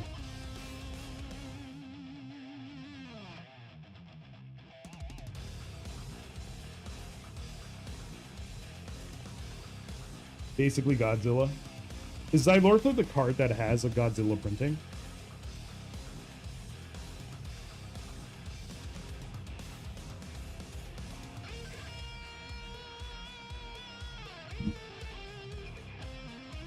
Yeah, I see now. I didn't realize that. Titanic. Oh, this is the one that my friend has a rule. My friend built all of these Godzillas. These first 3 Godzillas as Rule 0 deck for Primeval Champion. What does this one do? That's so funny that he Rule 0'd this as commander. A fucking 9 mana 11/11. Holy shit! Make a wish. But yeah, Xylortha makes no sense. I didn't know that Bowser didn't sacrifice his guys, but that makes sense why it's not Jun. Yeah, this is gonna run really nicely. It's interesting that this is the deck that you don't have. Like, well, no, I guess it kind of makes sense because if we're looking at like I'm gonna make a little graph.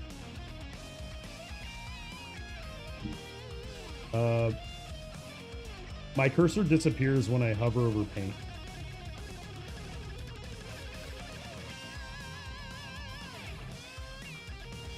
Time. Power.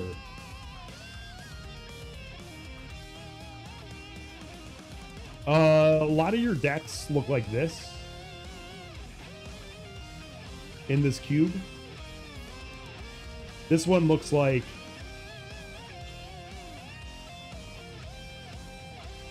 this, and it's like ever so slightly above the others.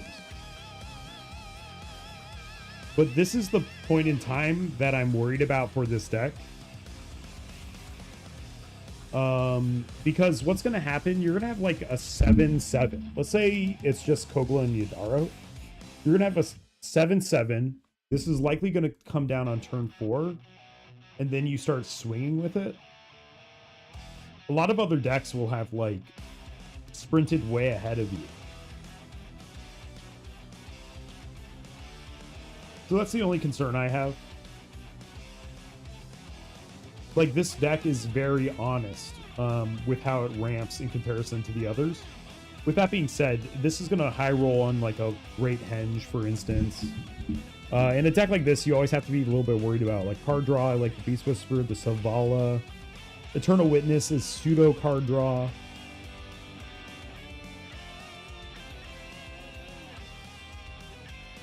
You're not going to have very much card advantage in this one, but that is okay because you're going to play one creature at a time and then hopefully profit off of Rishkar's expertise or, you know, the good old Return of the Wild Speaker effects.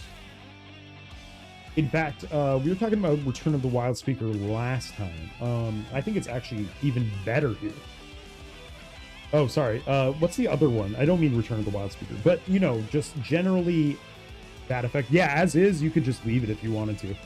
But these Return of the Wild Speaker effects go insanely hard in this deck because you're going to be able to cast a creature, and then when someone tries to board wipe or whatever, you respond to it with, like, Return of the Wild Speaker. Oh, yeah, and this goes nuts with the Xylortha, too. You know what enchantment I think would be really good? Oh, wait, no, it doesn't fit the theme. Oh, no, you can't do this one. Fuck. Of course, I was going to say Greater Good. What about Greater Good, no sacrifice?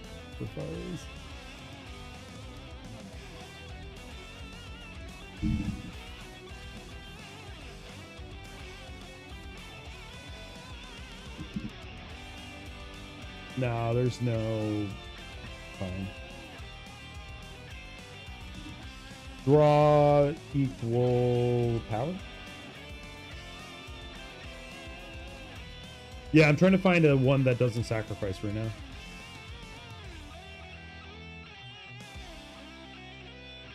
In red green. Red green.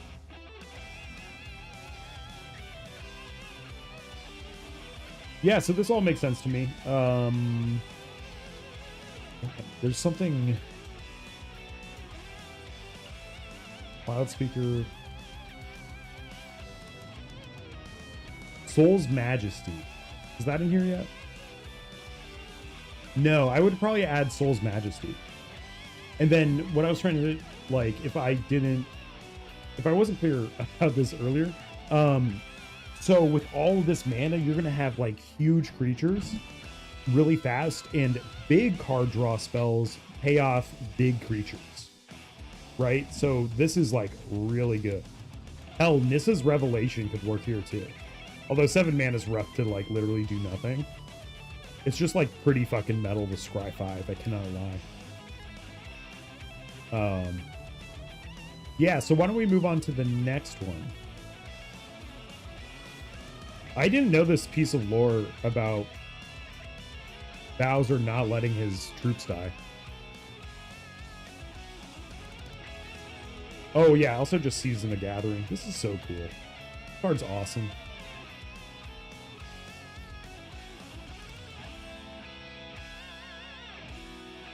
Yeah, I understand what you're saying, but with cards like these are pieces you need redundancy for.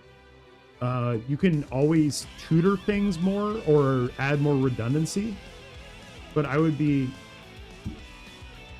yeah, I would just be concerned about hitting like a bunch in a row, but then your probabilistic stats of hitting something that will be like one of these card draw explosions, your probabilities now go up, and you can even chain them into each other, not like linearly, not like all in the same turn, but you have a higher chance of getting like a bunch of cards.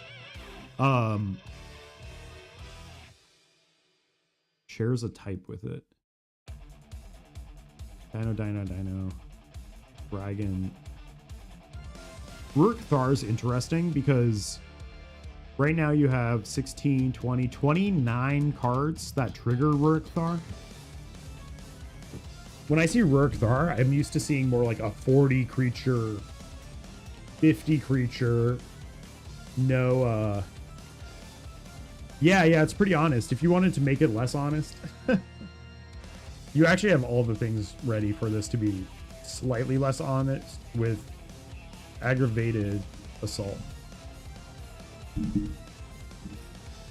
Wow, this is incredible. Every time I don't type MTG, I look like a freak. Aggravated assaults. So you're already playing like Savage Ventmaw. I'm actually a little surprised. I shouldn't say surprised, but I feel like Old Gnawbone is up your alley if you're an ancient Copper Dragon enjoyer. But Aggravated Assault is a 2-card with Savage Ventmaw. It is a non-deterministic 2-card with Ancient Copper Dragon. It is a 2-card with Old Gnawbone. I love Old Gnawbone. Oh my god. You gotta look at the Scryfall Advanced. Gnawbone. This is the one I have. I love this man. Actually, I don't even... This dragon. I love Old Gnawbone. Who is Old Gnawbone?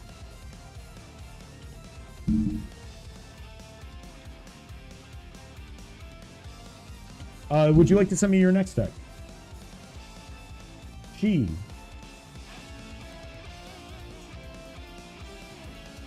Huh? I'm not even going to try to pronounce that. It's like Welsh. I would do... I've said that in private. Yeah, so Old Gnawbone is incredible. She is great.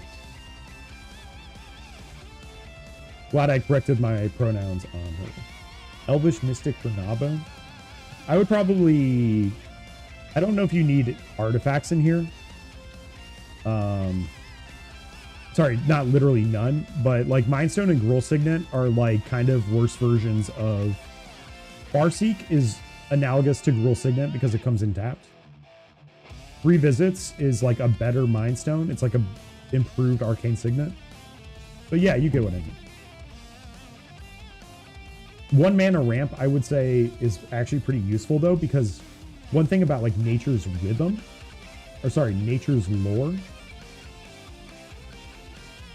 Oh, wait. Oh, okay, you could also put Nature's Lore in here over something like Gruul Signet.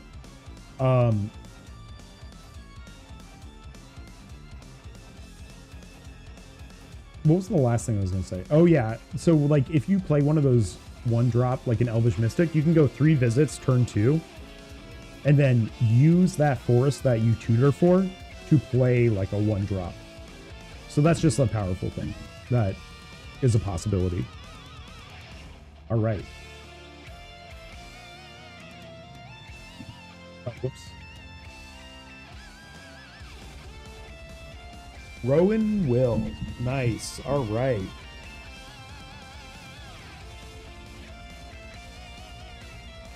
This is very, very cool. So this is it Super Friends?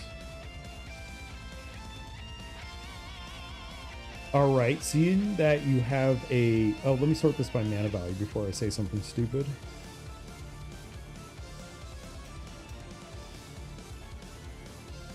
All right, you are a proliferate deck.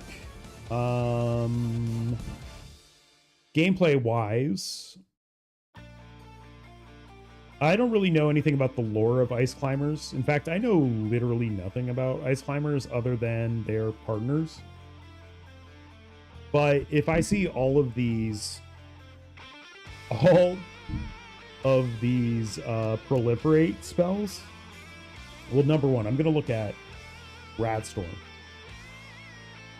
from Fallout.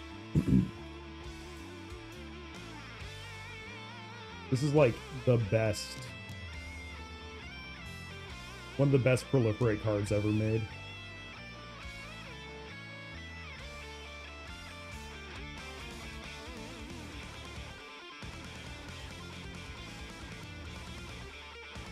Rowan's talent is so sick. I have a Tibble Cosmic Imposter deck that I play that in. We have one extra turn. Extra turns go really, really hard in a deck like this. I hope you don't hand this to someone who has not played a deck like this before. You're here! You're here! Oh! That's so exciting! Yo! Shit, now the stream has to go longer. So it's like intrinsically linked. I feel like when I see this many proliferates, I gotta put Prologue to Phyresis in. And I'm not even saying that it has to be an infect deck. I am just saying this as a one-off in this deck will sometimes accidentally win you the game.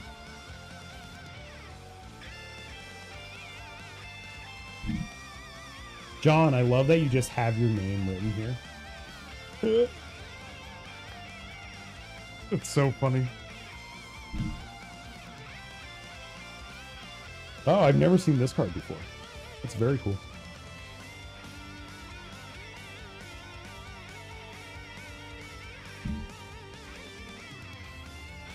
All right, so if we're playing this many planeswalkers, oh god, I hate to say it, I'd go high on board ice for this.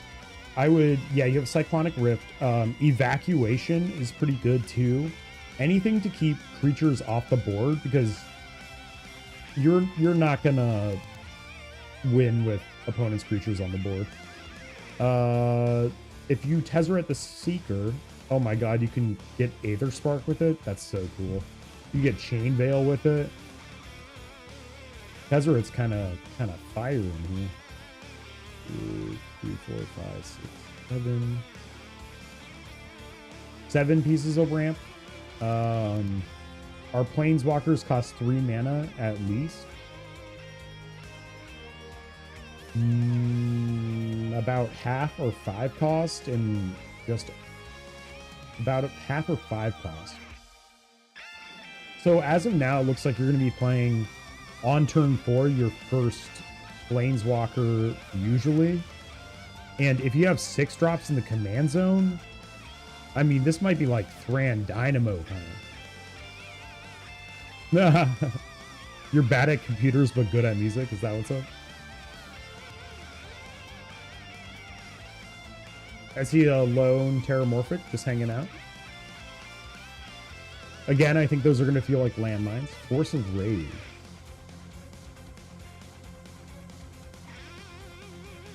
That's cool, but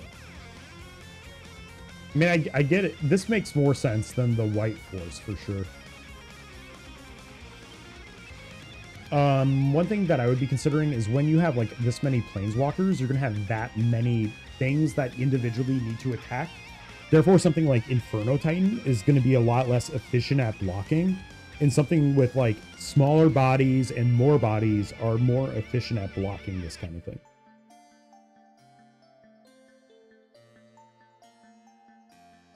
Excuse me.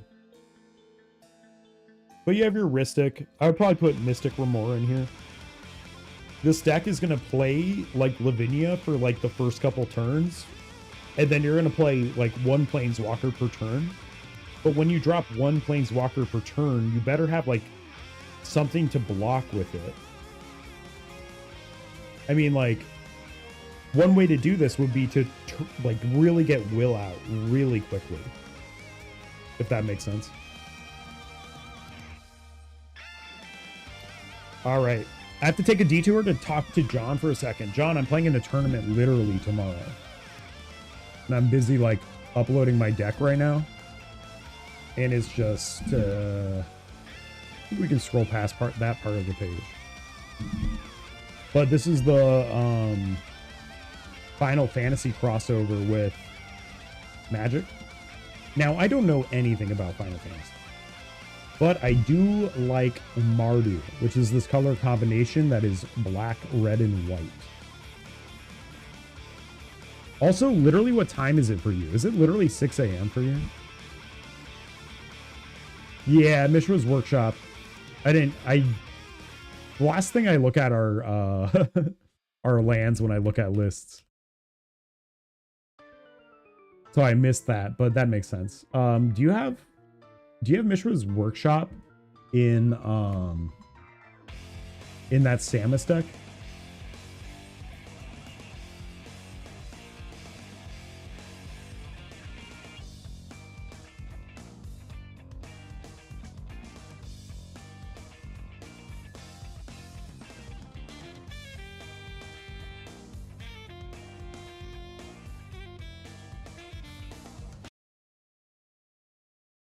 Almost had a heart attack. I was like, this can't be. I was like, wait, this can't be from that same game. But you know, there's a lot of metal artists who are also, or jazz artists who are also metal artists. 3 a.m. over here. Hell yeah, my friend. So nice to hear from you. Always, always. If you want to play games with me sometime on stream, John, let me know. We'll figure it out. Today is not that day because I have to go to bed early. So I have to go pick something up and then go to bed. Tomorrow my tournament is in Pennsylvania tomorrow. I live in Bushwick. I have to go to Queens by 7:30 a.m., which is already like an hour by public transport. I'm going to cave in and take a car for sure. And then after I do that, I'm going to ride in this car for like 3 hours. And then we're going to sit down and play like right when we get there.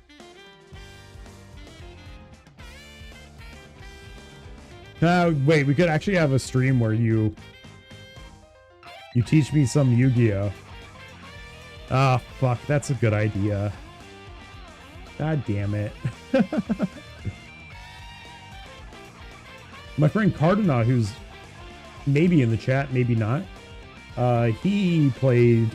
I snuck onto Steam and I looked at his profile. He has like 50, 60, 75 hours in Yu-Gi-Oh! Didn't tell any of us, of course.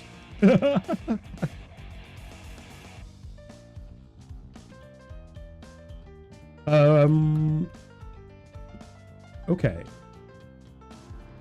Was there one more deck? I can do one more deck in pretty brief detail. Is there like a short and sweet one you want to do? Strawberry? Did I put this Violent Tumor in? Yeah, I did.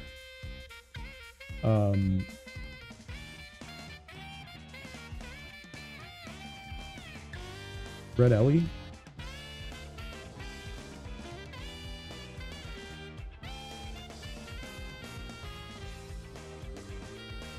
This is the best part of the stream, the data entry part.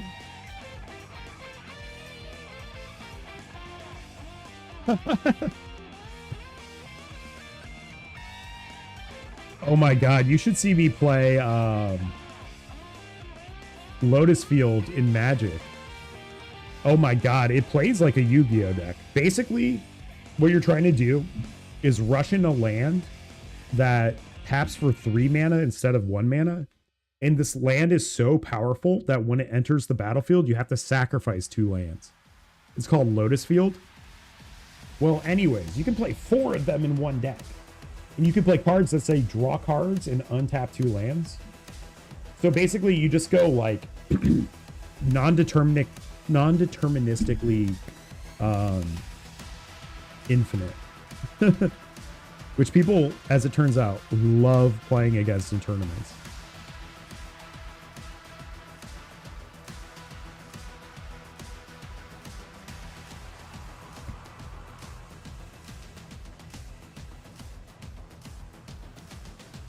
I must have accidentally missed a chunk of this deck. Simeon Lato. All right, y'all. I gotta call this stream over. I have like things to do before I go to bed. So, Strawberry, the next time I am online, I will shoot you a message like usual, and we can check out your decks then. I'll probably even send you a DM after this. John, thank you for joining today.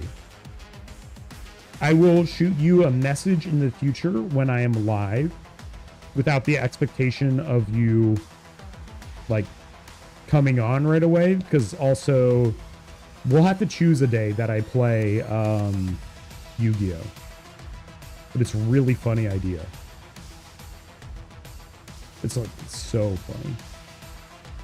Unburial? Already in there. Wait, what?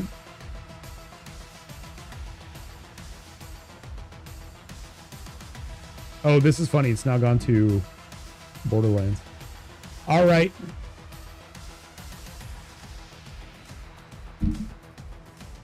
I think I gotta call it quits on this stream. Nice to have 4 people in here. Very exciting. Wish me luck for tomorrow. I know you will.